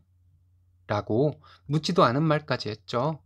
그랬더니 사촌형이 믿을 수 없다는 표정으로 이모가 시골에서 집 조그맣게 지어서 내려가셨다고 해서 난 니네 집이 그 정도인 줄은 몰랐네? 라고 했습니다. 그래서 제가 형, 우리 아버지 집 차고 리모컨으로 열고 닫는 집이야. 형은 아직도 우리 부모님 집에 안 와봤나? 라고 말했습니다. 그랬더니 사촌형은 기분이 나쁜지 저에게 너는 회사에서 고생 많지? 라고 하더라고요. 그래서 제가 그치. 우리 할아버지 말씀 중에 주인은 종의 종노릇을 해야 한다는 말씀이 있었는데 사장인 내가 직원들 눈치 봐가며 일 시키느라 쉽지는 않아. 라고 얘기했습니다. 사촌형은 너 회사 차렸어? 라고 물어보더라고요. 여기부터는 대화체로 쓰겠습니다. 회사 차린 지가 언젠데 요즘 인테리어 회사들 힘들다던데 잘 되냐? 우리 회사 오래됐잖아. 자리도 좀 잡히고 해서 그냥 현장 15개 정도는 돌아가. 내가 내 입으로 잘난 척 할 수 없으니까 이따 내 차나 구경해. 형 같은 월급쟁이는 평생 타기 힘든 차일 거야. 이런 대화가 오가다가 사촌형 아이들이 보이길래 5만 원짜리 한 장씩 손에 쥐어줬습니다. 그리고 제가 사촌형에게 우리 어렸을 때 형이 우리 집에 오면 우리 아버지가 형한테 용돈으로 수표를 주고 그랬었는데 나는 우리 아버지만큼 있는 사람이 아니라서 형 애들한테 5만 원씩밖에 못 주네. 난 아직 멀었나 봐. 라고 말했습니다. 그리고 자기 잘난 척하며 저를 기죽이고 싶어 하던 사촌형에게 말했습니다. 형, 언제 한번 아이들 데리고 부모님 집에 놀러와. 요즘 애들 농촌 체험을 돈 주고도 한다는데 와서 애들 흙장난도 좀 하고 그러면 좋잖아? 라고 얘기했습니다. 그랬더니 사촌형이 시간 봐서 주말에 한번 갈게 하더라고요. 그래서 형수도 있는데 제가 그랬습니다. 형, 예전엔 우리 집에 건수만 있으면 수금하러 왔었잖아. 이제 돈 번다고 안 오기야? 그럼 우리 엄마 아버지 섭섭하시지? 시간 내서 자주 와. 오면 우리 아버지가 형 애들 용돈 많이 줄 거야. 아니, 형한테도 아직도 용돈 주실지도 몰라? 라고 말해버렸습니다. 사촌형은 제 말에 기분이 많이 상한 것 같은데 애써 웃는 표정을 짓더라고요. 그리고 이런저런 얘기 좀 더 하다가 다른 사촌들과도 좀 얘기하다가 이모들 외삼촌에게 귀여움 좀 떨다가 돌아왔습니다. 어렸을 때 사촌형은 자기 집에 없는 거 저한테 많이도 빌려갔어요. 예를 들면 일렉 기타랑 앰프, 비디오 게임기, 음악 CD 이런 것들이요. 이런 것들을 사촌형이 빌려가면 팔아먹었는지 어쨌는지 회수가 안 되었던 것들이 많이 있었습니다. 그렇게 자기 필요한 것들 가지러 오거나 우리 아버지에게 맡겨놓은 돈 찾으러 온 사람처럼 수금을 하기 위해 저희 집에 자주 왔던 사촌형이 얼마 전에 저희 어머니가 좋은 마음으로 집에 놀러 오라고 했더니 그 말에 제가 왜요? 라고 했으니 사춘기를 아직 못 벗어난 제가 열이 안 받겠습니까? 그래서 제가 가진 조건들로 사촌형 약 좀 올렸습니다. 제 글 읽으시는 분들 저는 좀 있다고 사람 무시하는 사람 아닙니다. 행여라도 오해는 하지 말아주세요. 얼마 전에 사촌형과 나눴던 대화 내용을 부모님 댁에 가서 말씀드렸습니다. 그랬더니 아버지는 오랜만에 걔를 만나서 뭘 그런 얘기를 하냐? 하시면서 입이 귀에 걸리셨어요. 이런 거에 좋아하시는 거 보면 저만 그런 게 아니라 저희 아버지도 아직 사춘기가 안 지났나 봐요. 나라 전체가 어려운 시점에 제 글 읽고 한번 웃으시라고 글 올립니다. 우리 모두 힘내자고요. 저는 내일도 새벽부터 노가다를 해야 해서 자러 갑니다. 안녕히들 주무세요. 후기입니다. 일신사에 글을 보내고 많은 분들이 잘했다고 칭찬해 주셔서 기분 좋았습니다. 막내 외삼촌 환갑잔치에서 사촌형을 좀 놀려주고 나서 또 일이 있었는데 정신없이 바빠서 글을 보내야지 생각만 하다가 이제 글을 보내네요. 그때 사촌형을 좀 놀려주고 그 일은 잊고 지냈습니다. 사촌형은 그런 인간이니 그렇게 살게 냅두는 방법밖에 없으니까 말이죠. 1년에 몇 번 보지도 못하는 사람인데 신경 쓰게 되지도 않았습니다. 몇 달 전에 갑자기 사촌형 전화가 왔습니다. 받아보니 저희 부모님 댁 근처로 사촌형네 가족들이 놀러 가는데 저희 부모님 댁에 한번 들르겠다고 하면서 주소를 찍어달라고 하더군요. 형이 웬일로? 하면서 좀 깐족거리고 싶기도 했지만 그때 바쁘기도 해서 알겠다고 하고 톡으로 부모님 댁 주소를 보내주었습니다. 언제 가려고 하냐 했더니 일요일 점심쯤 저희 부모님 댁에 갈 것이라고 했습니다. 일요일에는 저희도 모든 현장이 쉬어서 토요일 저녁에 부모님 댁에 가서 자고 일요일에 사촌형 가족 대접한다고 음식도 준비하고 했어요. 사촌형이 와서 함께 식사도 하고 저희 아이들과 사촌형네 아이들은 금세 친해져서 마당에서 자기들끼리 잘 놀더라고요. 저희 아버지께서 사촌형에게 직장 다니느라 고생이 많다고 했더니 사촌형은 또 허세를 부리더라고요. 자기 또래에서 승진이 가장 빠른데 요즘 신입들은 일을 열심히 안 한다고 하면서 뜬금없이 진급을 빨리 하기 위해서는 어떻게 해야 한다는 둥 연설을 했습니다. 저희 아버지는 사촌형의 연설을 들으시면서 참 지루해 하셨어요. 제가, 형, 그렇게 진급하다가 회장까지 진급하는 거 아니야? 했더니 그때서야 멈추더군요. 그러더니 사촌형은 처가 자랑을 시작했습니다. 자기 장인어른이 배운 티가 나시는 분이다. 사업적인 재주가 끝이 없는 분이시다. 이러는데 결국 사촌형이 하는 말을 정리해보면 자기는 대기업에서 잘 나가는 사람이고 처가는 엄청 부자라서 장가도 잘 갔다는 얘기였죠. 저는 귀찮지만 어쩔 수 없이 맞장구는 쳐줬습니다. 사촌형이 어려서부터 공부를 열심히 했고 노력했던 것은 사실이니까요. 그리고 형이 정말 고생하며 열심히 살았구나 하는 생각도 들었습니다. 그런데 그때는 이유를 몰랐는데 사촌형은 별로 개운치 않은 표정이었어요. 그리고 나서 형수가 밭 좀 구경시켜 달라 해서 형과 형수를 데리고 나갔습니다. 저기서부터 저기까지가 경계고 여기는 보통 뭘 심고 여기는 동네 사람이 빌려서 뭘 심고 한다고 대충 설명해 주었습니다. 형수님은 저에게 든든하겠다고 하더군요.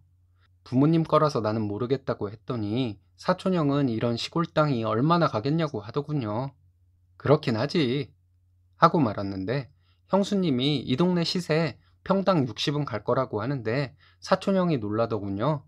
사촌형 눈동자가 멍해 보이는 게 머릿속으로 곱하기 하고 있었나 봐요. 형수님은 이것 말고도 이모부님이 가지고 계신 것이 엄청 많다고 들었는데 저보고 게으르지 않게 사업 열심히 하고 사는 것이 보기 좋다고 하는데 정말 형수님 사랑해요 라고 말할 뻔했습니다. 그 이후에 사촌형은 시무룩한 표정으로 열심히 잘난 체 하다가 갔습니다. 신나게 자기 잘난 체를 해놓고 왜 시무룩해서 갔는지 저는 사실 몰랐어요. 사촌형이 가고 집 정리 좀 한 다음에 저희도 집으로 돌아오는데 차에서 와이프가 얘기해줘서 알게 되었습니다. 사촌형이 잘난 체를 했던 것이 저를 열받게 하려고 한 것인데 제가 계속 사촌형의 말에 공감을 해주고 고생했다고 맞장구를 쳐주니까 자기가 되려 열받아서 사촌형 표정이 안 좋았던 것이라고 와이프가 말해주었습니다. 저는 얼른 이해가 되지 않아서 그런가 하고 말았어요. 노가다가 뭐 그런 사람의 미묘한 감정까지 이해할 수 있겠어요. 부수고 새로 만들고 하는 것만 잘하면 되죠. 그런데 아내는 이게 진짜 사이다라고 또 사연을 보내라고 해서 보냅니다. 저는 또 내일 노가다를 해야 해서 일찍 잡니다. 여러분들도 안녕히들 주무세요. 는 사촌 예비 형부가 사촌 예비 처제인 쓰니님에게 싸구려 같다고 주사를 부려서 멱살 잡아 쫓아내며 가족들 다 함께 응징을 해주었다는 사연인데요. 함께 보시겠습니다. 안녕하세요. 저는 20대 후반 직장 다니는 여자입니다. 2년 사귄 남친이 있습니다. 얼마 전에 본의 아니게 제가 사촌 언니를 파혼하게 만들었네요.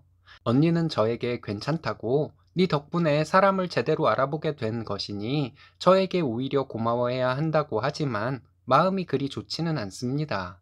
사촌 언니는 매사를 좋게만 보는 사람이니 속상하면서도 저에게 그렇게 말을 해준 것은 아닌가 해서 신경이 많이 쓰여요. 사촌 언니는 어려서부터 저와 함께 자랐습니다. 저보다 5살 많고 나이 차이가 좀 있어서 제가 많이 의지하는 사람이었어요. 저는 남동생이 하나 있고 언니는 오빠가 하나 있어서 여자 형제가 없으니 자연스럽게 저와 언니는 친자매처럼 지냈습니다. 이모네 집과 저희 집이 가까웠던 것도 저와 언니가 친자매처럼 지낼 수 있는데 큰 역할을 했죠.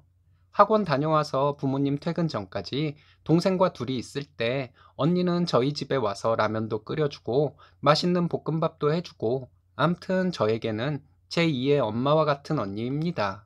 한참 예민하던 사춘기 때 교복을 입었기 때문에 따로 옷이 그리 많지 않았는데 그나마 제가 외출복으로 가지고 있던 옷들이 거의 사촌 언니가 함께 가서 골라준 옷이었습니다. 엄마가 사다 준 옷은 뭔가 모르게 촌스러웠고 대학생 사촌 언니가 골라준 옷은 예뻐 보였거든요. 제가 부모님께 짜증을 내거나 혼나면 와서 저를 달래주고 부모님께 사과를 하게 만드는 역할도 언니가 해주었습니다. 부모님한테는 화가 나더라도 언니가 달래주고 사과를 시키면 하게 되더라고요.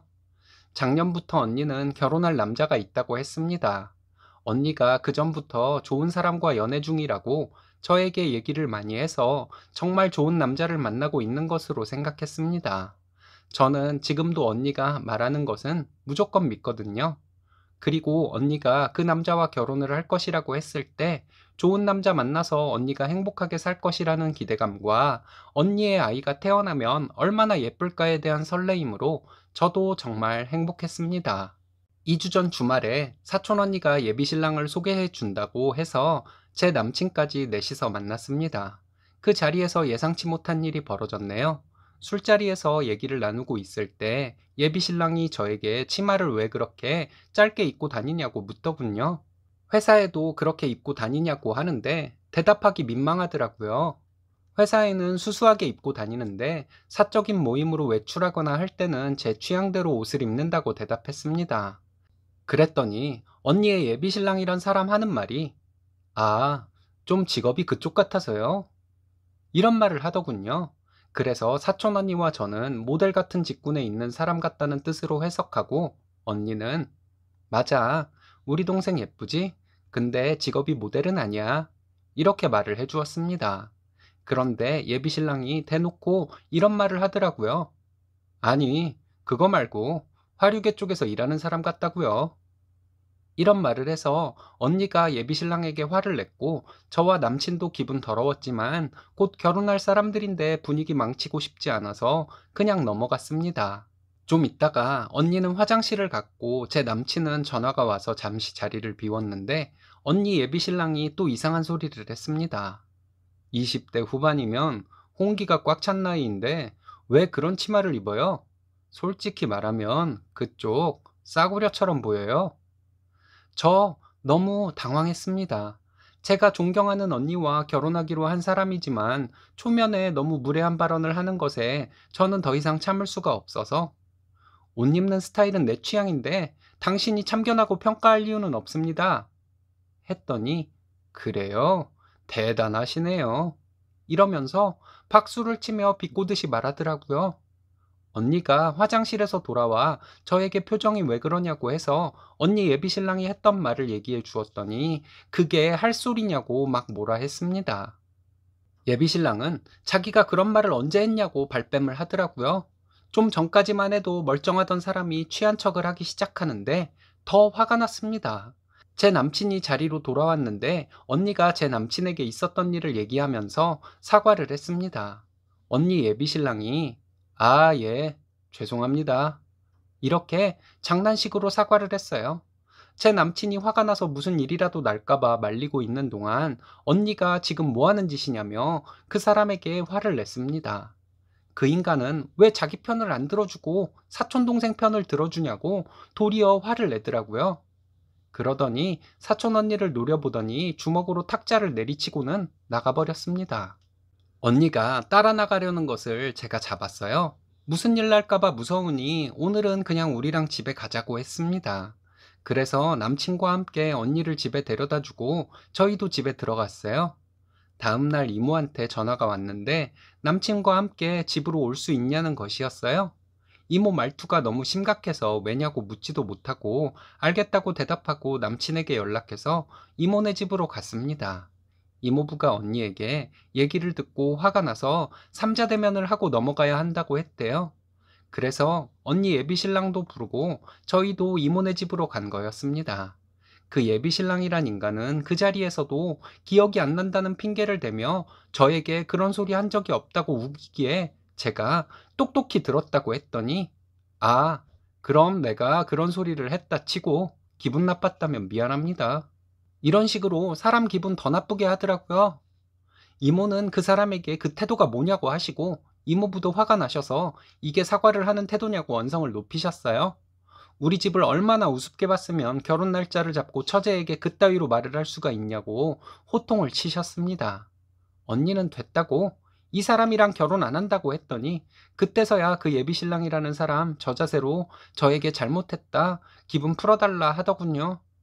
이모부가 니놈이 어제 주먹으로 탁자를 쳤지만 결혼 후에는 주먹으로 마누라를 칠까봐 결혼 못 시킨다 이놈아. 당장 나가! 하시는데 한 번도 화내는 모습을 본 적이 없는 이모부가 그렇게 화를 내는 모습을 처음 봤네요. 그때 결혼해서 따로 살던 사촌 오빠가 이모네 집에 도착했는데 이모부가 당장 나가라는 소리에 언니 예비신랑 멱살을 잡아 집 밖으로 끌어냈습니다. 형님 하면서 끝까지 술 핑계를 대려고 하는데 사촌 오빠가 진상 부려놓고 술 핑계 대는 게 니네 동네에서는 아직도 통하냐? 꺼져. 다시는 우리 땡땡이한테 연락도 하지 마. 그렇게 예비신랑을 내쫓고 이모랑 이모부가 저에게 미안하다고 하셨어요. 저는 괜찮다고 하고 좀 있다가 이모 집에서 나왔습니다. 저는 무엇보다 언니가 걱정됐어요. 착하기만 한 언니가 파혼해서 혼자 마음 아파할까봐 걱정돼서 전화했더니 언니 목소리가 의외로 밝았습니다. 괜히 나 때문에 일이 이렇게 된 것 같다고 했더니 언니는 너 때문에 사람을 제대로 볼 수 있게 되어서 오히려 저에게 고맙다고 말해 주었습니다. 이 언니가 나이가 좀 많지만 이렇게 예쁜데 또 좋은 남자 만나면 된다고 말하는데 역시 우리 언니라고 생각했습니다. 괜히 나 때문에 언니가 파혼한 것 같아서 마음이 안 좋기도 한데 주변에서는 제가 언니를 구해준 것이나 마찬가지라고들 하네요. 제가 그렇게 생각해도 될지 모르겠습니다. 많은 분들의 조언을 듣고 싶어요. 이번 사연은 가부장적인 집안 분위기, 문제점을 모르는 예비신랑에게 시원하게 파혼을 통보한 당찬 여자분의 사연인데요. 함께 보시겠습니다. 안녕하세요. 내년 초에 결혼할 예정이었던 여자입니다. 남친이었던 남자는 저보다 1살 많았습니다. 남친 집안 어른들 앞에서 참지 못하는 바람에 파혼을 하게 되었습니다. 남친은 저를 다시 봤다고 하며 실망이라고 했지만 남친의 말이 전혀 신경 쓰이지 않네요. 그냥 시원하기만 합니다. 모르고 결혼했다가는 큰일 날 뻔했다는 생각만 들어요. 저와 남친 둘 다 중소기업 다니는 평범한 직장인입니다. 둘 다 서울 살고 친구의 소개로 만나서 1년 넘게 사귀다가 서로의 집에 인사를 드리고 결혼 날짜를 잡게 되었습니다. 결혼 날짜를 잡게 된 것도 남친 아버님이 내년에 정년퇴직이라고 하시며 닥달을 하는 바람에 내년 초에 결혼 날짜를 잡게 되었습니다. 먼저 날을 잡았고 상견례는 다음 달에 추석 지나고 할 예정이었어요. 저 모은 돈 6천에 부모님이 4천 도움 주시기로 하셔서 1억 해갈 예정이었습니다. 남친도 모은 돈에 부모님 도움으로 같은 금액 준비해서 서울 근교의 전세로 신혼집 얻을 생각이었습니다. 구체적인 것은 더 생각해보고 있는 중이었고요. 얼마 전에 시골 사시는 할머님이 서울 큰아버님 댁으로 오신다고 남친 아버님 형제분들이 모두 모인다고 이 기회에 어른들께 인사를 드리자고 남친이 말하더라고요. 할머님이 멀리 사시는데 이 기회에 인사를 드리면 되겠다 싶었습니다. 잘됐다 생각하고 갔는데 상 차리는 중이었고 인사드리고 막 앉으려고 했더니 상에 남친 어머니와 큰어머니 작은어머니 자리가 없었습니다. 상에 한 분 한 분 자리를 차지하고 앉으시는데 시할머니와 큰아버님, 아버님, 작은아버님, 고모님 2분, 그리고 저와 남친 이렇게 앉게 되었습니다. 제가 남친에게 어머님들은 어디 앉으시냐고 물었더니 할머니가 말씀하시는데 그분들은 부엌에서 따로 먹을 것이라고 하더군요. 저는 큰아버님 댁 거실이 넓어서 큰 상을 하나 더 놔도 되지 않냐고 했더니 남친은 가만히 있고 할머님이 자리가 복잡하고 좁다고 말씀하셨습니다. 그때까지는 어른들이 많은 자리라서 저도 긴장하고 있었고 길게 생각할 마음의 여유도 없었어요. 식사 중에 작은 어머님이 음식 보충해 주러 오셨는데 고모님이 갈비가 너무 짜다고 하시더군요. 작은 어머님이 젓가락을 가져오셔서 먹어보시려 했더니 할머니가 작은 어머님 손을 찰싹하고 치시면서 어른상에 손대는 거 아니라고 하셨습니다. 보고만 있어도 답답하고 얼굴이 화끈거리는데 작은 어머님은 기분이 어떨까 하는 생각에 작은 어머님 얼굴을 보니 작은 어머님은 제 얼굴을 힐끗 쳐다보셨어요. 작은 어머님 표정은 정말 민망하고 기분 나쁜 표정이셨고 바로 주방으로 가셨어요. 저 때문에 참는 것 같아서 제가 괜히 미안해지더라고요. 이 심각한 일에 대해 아무도 말을 안 하고 있어서 제가 슬그머니 일어나서 주방으로 갔습니다.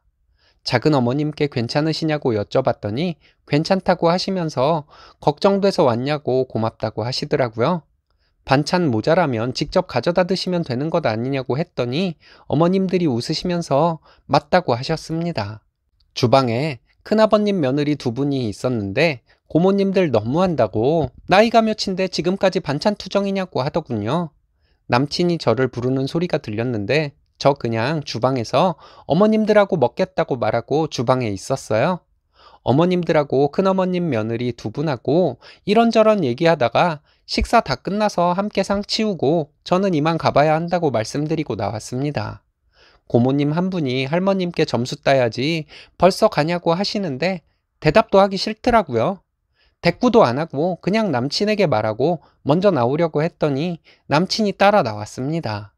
어른들 많은데 이게 무슨 짓이냐고 저를 다시 봤다고 말하더군요. 이러이러해서 못 견딜 정도로 화가 났다고 했습니다. 남친은 대수롭지 않게 여기는 것 같았어요. 그냥 항상 여자들은 나중에 먹는다는 식으로 말하는데 그럼 결혼하고 나도 어머님들과 함께 주방에 있어야 하는 것이냐, 상 하나 더 펴고 식사를 하면 안 되는 것이냐 했더니 남친은 그게 뭐 그리 중요하냐고 말했습니다. 그럼 한 가지만 묻겠다 하고 우리 결혼하면 오빠가 맞벌이는 꼭 해야 한다고 하지 않았냐 했더니 그렇다고 대답했습니다. 그럼 집안일은? 하고 물었더니 말이 없어지더군요. 그러면서 남친은 집안 어른들께 인사하러 와서 그렇게 기분 상해서 가는 것이 말이 되냐고 화제를 돌렸습니다. 일단 오늘은 더 이상 말하면 안 될 것 같다고 남친에게 말하고 집으로 왔어요. 집에 와서 남친 SNS에서 여동생을 찾아서 개인 메시지로 있었던 일을 전부 얘기했습니다. 그리고 집안 분위기를 물어봤는데 다음날 답장이 왔습니다. 본인 집 분위기는 엄청 가부장적이라고 하더군요. 그러면서 오빠랑 아빠도 다를 것이 없다고 하길래 아직까지 그런 것을 심하게 느낀 적이 없다고 했더니 오빠랑 아빠가 연기하는 것이라고 속지 말라고 말해 주었습니다. 어려서부터 딸이라고 차별받은 얘기들을 해주고 결국 여러 가지 서운한 일로 집 나와서 살고 있는데 오빠는 자기 걱정하는 연락 한 번 한 적 없는 사람이라고 말해 주었습니다. 남친 여동생과 메시지를 주고받은 날 정말 하루 종일 생각해 봤는데 파혼 쪽으로 마음이 굳어지더라고요. 혹시 제가 잘못 생각하고 있나 하는 생각도 해봤지만 앞날이 너무 뻔하다는 생각이 자꾸 들었어요. 그리고 남친과 만나서 파혼에 대한 얘기를 꺼냈습니다. 가부장적인 집안 분위기에 동화될 자신이 없다고 말했어요.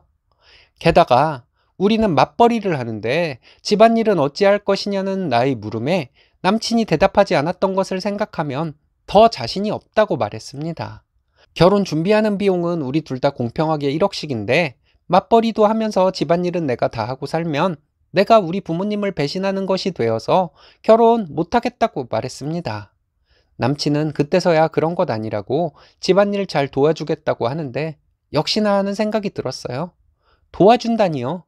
여동생에게 연락을 해봤다는 말은 차마 할 수가 없어서 그럼 여동생이 나가 살고 있는데 걱정은 되냐고 물어봤습니다. 지가 집 싫다고 나간 애를 뭘 걱정하냐고 대답하더군요. 어쨌든 나는 아직도 며느리들은 주방에서 밥을 먹는 집이 존재한다는 사실에 놀랐고 이제라도 이런 진풍경을 보게 되어서 다행이라고 말했습니다. 그리고 이제 우리 결혼 접어야 할 것 같다고 말했습니다. 남친은 오해라고 하면서 저를 설득하려고 하는데 파혼 결심을 더 굳어지게 만드는 말만 하더라고요. 내 결정은 안 변할 것이니 그리 알라고 하고 집에 왔습니다. 부모님께 그간 있었던 일 전부 말씀드렸어요. 남친은 며칠간 저에게 전화를 하다가 제가 안 받으니 저희 엄마에게 전화를 했다고 합니다. 저희 엄마가 얘기 다 들었고 우리 딸 그런 집에 시집 못 보낸다고 딱 잘라 말씀하셨대요. 그 뒤로는 연락 안 오더라고요. 저도 며칠간 고민 많이 했습니다. 쉽게 파혼을 결정한 것은 아니었어요. 그동안 남친과 정이 있어서 결정하는데 고민을 많이 한 것 같습니다. 하지만 파혼 통보를 할 때 남친이 했던 말에 정이 뚝뚝 떨어져서 지금은 잘한 결정이라는 생각이 들어요. 한동안 허전함은 있겠지만 아쉬움은 별로 없을 것 같습니다. 제 이야기 들어주셔서 감사합니다. 이번 사연은 집안 재력의 차이로 이별을 준비하다가 대반전을 경험했다는 분의 사연인데요. 함께 보시겠습니다. 안녕하세요. 저는 37살 아이 하나 키우는 여자입니다. 양가 집안의 차이로 결혼을 망설이고 있다는 여자분의 사연을 읽고 제 이야기를 해드리고 싶어서 컴퓨터 앞에 앉았습니다. 제가 말씀드리고 싶은 것은 진정으로 사랑한다면 있는 그대로를 보여주고 판단은 상대에게 맡기는 것이 최선이라는 것이에요. 신랑은 저에게 20대 후반에 프로포즈를 했습니다. 만난 지 2년 만에 받은 프로포즈였죠. 처음 신랑이 사귀자고 할 때 우리 둘 다 나이도 있고 적당히 만나기도 그렇고 그렇다고 제가 결혼을 한다는 것은 생각조차 하지 못하고 있던 때라서 신랑의 사귀자는 제안을 몇 번 거절했습니다. 생각해보면 참 저 혼자 성숙한 척하고 있었던 것이죠. 20대 후반에 가볍게 사귀면 어떻고 결혼을 전제로 진지하게 사귀면 어때요? 가볍게 사귀다가 이 사람이다 싶어서 결혼을 결심할 수도 있는 것이고 결혼을 전제로 사귀다가 아니다 싶어서 돌아설 수도 있는 것이잖아요. 저도 신랑을 마음에 두고 있어서 사귀자는 제안에 거절하는 말을 하기가 많이 힘들었습니다. 직설적으로 거절은 못하고 빙빙 돌려 거절하는 말을 했죠. 그런데 제가 몇 번 거절을 했는데 저에게 신랑이 다른 소리 말고 그냥 사귀자고 하더라고요. 신랑의 진실된 마음과 저를 향한 일관된 태도에 앞뒤 못 가리고 사귀게 되었습니다. 한 달이 지나고 1년이 지나고 2년이 다 되어갈 무렵에 시부모님께서도 저희의 교제 사실을 아시게 되었습니다. 시댁에 인사를 드리고 시어머니는 저에게 인상이 참 좋아 보인다 하시며 저를 많이 예뻐하셨습니다. 그렇게 되니 신랑도 저희 집에 인사 한번 가야 하지 않겠냐고 하더군요.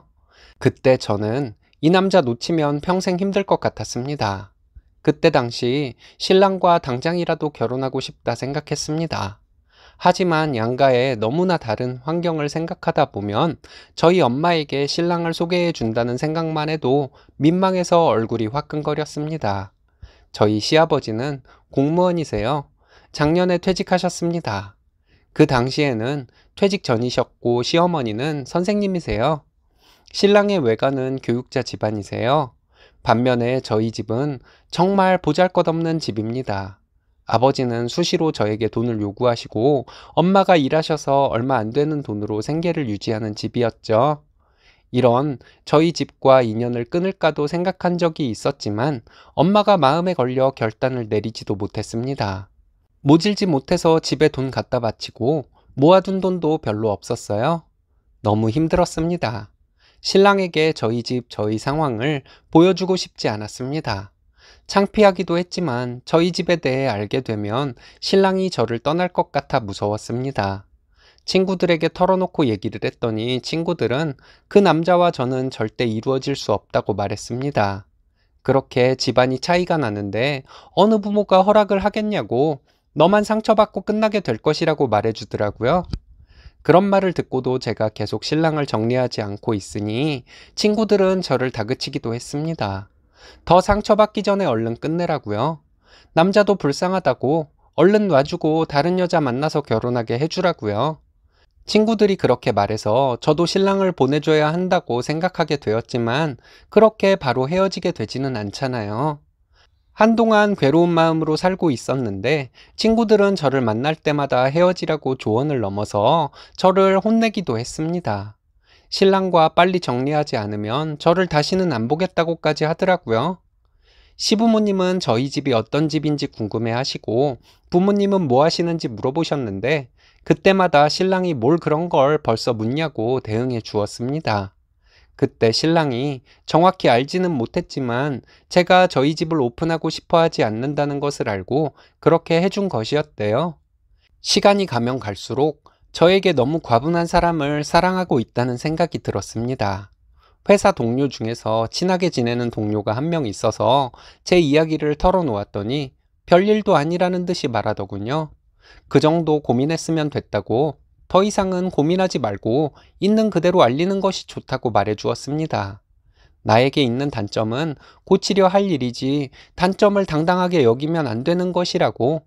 하지만 내가 고치려 해도 고칠 수 없는 단점이라면 상대에게 당당하게 보여주는 것도 상대에 대한 배려라고 말해 주었습니다. 그리고 판단은 상대에게 맡기면 된다고, 찔에 겁먹고 내가 판단해서 상대로부터 도망치면 상대에게 큰 상처를 주는 것이 된다고 말을 해주는데, 회사 동료에게 너무 고마운 마음이었습니다. 저는 곧바로 신랑에게 저희 집 실정에 대해 털어놓았습니다. 신랑은 진지하게 다 듣더니 웃더라고요. 고작 그까진 일로 지금까지 고민했냐고 하면서, 사랑하면 남자끼리 여자끼리도 결혼하는 세상인데 뭐가 문제가 되냐고 하더군요. 그러면서 신랑은 나랑 결혼하고 싶냐고 묻길래 그렇다고 했습니다. 그럼 나를 가지면 된다고 하면서, 나머지 일은 자기가 다 해결할 테니 너는 식장이나 알아보고 신혼여행지나 고르고 있으라고 하더군요. 저희 상황에 대해 신랑에게 털어놓고 눈물의 이별을 마음속으로 준비하고 있었는데, 이게 아닌데? 하면서 저도 모르게 신랑을 따라웃게 되더라고요. 며칠 뒤에 신랑이 자기 집에 가자고 했습니다. 떨리는 마음으로 신랑을 따라갔어요. 시어머니는 저에게 그런 힘든 상황을 왜 진작 말하지 않았냐고 저에게 울면서 말씀하셨습니다. 네 잘못이 아닌 것으로 아직 어린 네가 반성을 하는 것은 세상에 있을 수 없는 일이라고 하시며, 이 엄마 아빠가 다 막아줄 테니 너는 그냥 하고 싶은 대로 하고 살면 되는 것이라고 말씀하시는데, 저 그날 숨쉬기 힘들 정도로 한참을 울었습니다. 제가 시부모님께 할 수 있는 말은 감사합니다 밖에 없었어요. 그리고 저희는 결혼을 했습니다. 아버지가 저희 결혼하는 것에 괜한 어깃장을 놓았는데, 저희 엄마는 하다 이제 딸의 앞길도 막으려고 한다며 아빠와 이혼을 하겠다 하셨어요.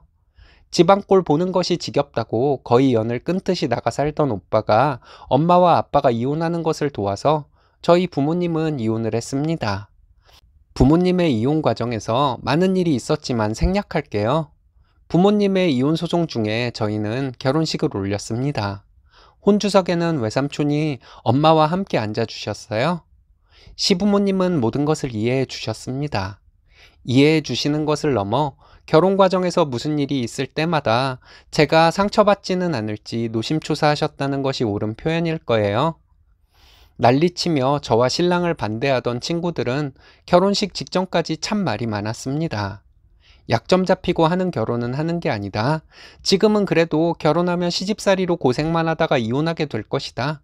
이런 식으로 말이 참 많았습니다. 제 앞날에 대한 저주로까지 이어지니 화가 좀 나더라고요. 그래서 제가 친구들에게 말했어요. 웃기지들 말라고요. 있는 사람은 있는 사람끼리, 없는 사람은 없는 사람끼리만 결혼해야 하냐고요. 비슷한 사람끼리 만나면 갈등이 적긴 하겠지만 갈등이 없을 수는 없다고요. 너네들도 잘난 남자 보면 기를 쓰고 결혼하려 하지 않겠냐고 했습니다. 우리 시부모님 없다고 사람 무시하는 분들 아니시니 내 걱정 말고 너희들 앞날이나 걱정하라고 했습니다. 조언해주는 친구에게 그렇게 말하냐고 어쩌고 하길래 제가 말했어요. 너네가 처음에는 조언으로 시작했을지 모르지만 지금은 질투가 나서 안 좋게 말하는 것 같다고요. 나는 좋은 시부모님 만나서 행복하게 살 테니 이제 내 걱정 안 해도 된다고요. 지금까지도 저희 시부모님은 한결같으세요. 저희 엄마도 챙겨주시고 걱정해 주십니다. 저는 친정으로 인해 신랑이나 시댁에 민폐를 끼치게 될까봐 처음에는 노심초사하는 마음으로 살았는데, 저희 엄마는 아빠와 이혼하고 혼자 벌어서 혼자 사시니 넉넉하지는 않아도 힘들게는 살지 않고 계세요. 결혼 전에 마음속으로 신랑과 맞벌이를 해도 내가 집안일 다 하고 시댁에 무슨 일이 있으면 발벗고 나서겠다고 결심했는데, 처음에 저만 집안일 하는 것이 시아버지께 걸려서 신랑과 집안일 함께 하게 되었습니다. 시댁에 가면 시어머니가 저 일도 안 시키려 해서 제가 시어머니한테 수세미 뺏어서 설거지하고 그럴 정도였어요. 시간이 좀 지나니 초심을 잃은 것 같기도 합니다. 신랑과 시댁의 배려를 당연하게 생각하는 제 자신을 보고 깜짝 놀라기도 해요. 그러지 않으려고 노력 중입니다. 신랑에게 저희 집에 대해 털어놓았을 때 신랑이 저를 떠났다면 저는 한동안 힘들었겠지만 금방 괜찮아졌을 거예요. 신랑과 헤어지게 되더라도 후회가 남거나 하지는 않았을 거고요. 근데 혼자 잘났다고 혼자 판단해서 신랑에게 우린 안 된다고 하며 헤어졌다면 착한 신랑과 저 둘 다 큰 상처를 받았을 것 같습니다. 그리고 시부모님이 제 사정을 알고 결혼을 반대해서 서로 상처받고 헤어지게 되었더라도 저 혼자 판단해서 신랑과 헤어진 것보다는 후회가 덜 남았을 것이라는 생각도 듭니다. 혹시 제 경험과 비슷한 처지에 있는 분이 계시다면 지레 겁먹지 마시고 솔직하게 상대에게 털어놓고 둘이 함께 판단했으면 합니다. 제 친구들은 저 신혼 때도 제 결혼 생활 잘못될까봐 참 걱정 많았어요. 나중에 참다 못해 친구들에게 만날 때마다 시부모님에게 예쁨 받고 사는 것을 자랑하고 신랑과 알콩달콩 사는 것을 자랑했더니 친구들과 점점 멀어지게 되더라고요. 그 친구들과 연락 안 한 지도 몇 년 되었습니다. 결혼 전부터 친구들이 저에게 조언이랍시고 신랑과 헤어지라고 했던 말들도 제가 좋은 남자 만나서 행복하게 살까봐 걱정되어 했던 말들은 아니었을까 하는 의심마저 듭니다. 오랜 친구들이라 아쉽기도 하지만 어쩔 수 없죠. 글을 쓰다 보니 제 과거를 털어놓은 글이 되었네요. 읽어주신 분들 모두 가정에 평화와 행복이 넘치길 바랍니다. 쓰니님이 그만큼 좋은 분이라서 좋은 신랑 만나 결혼하게 되었을 거예요. 살다 보면 적과 동지가 뒤바뀌는 경우가 있더군요. 친구들은 마음속에서 지워버리면 될 것 같습니다.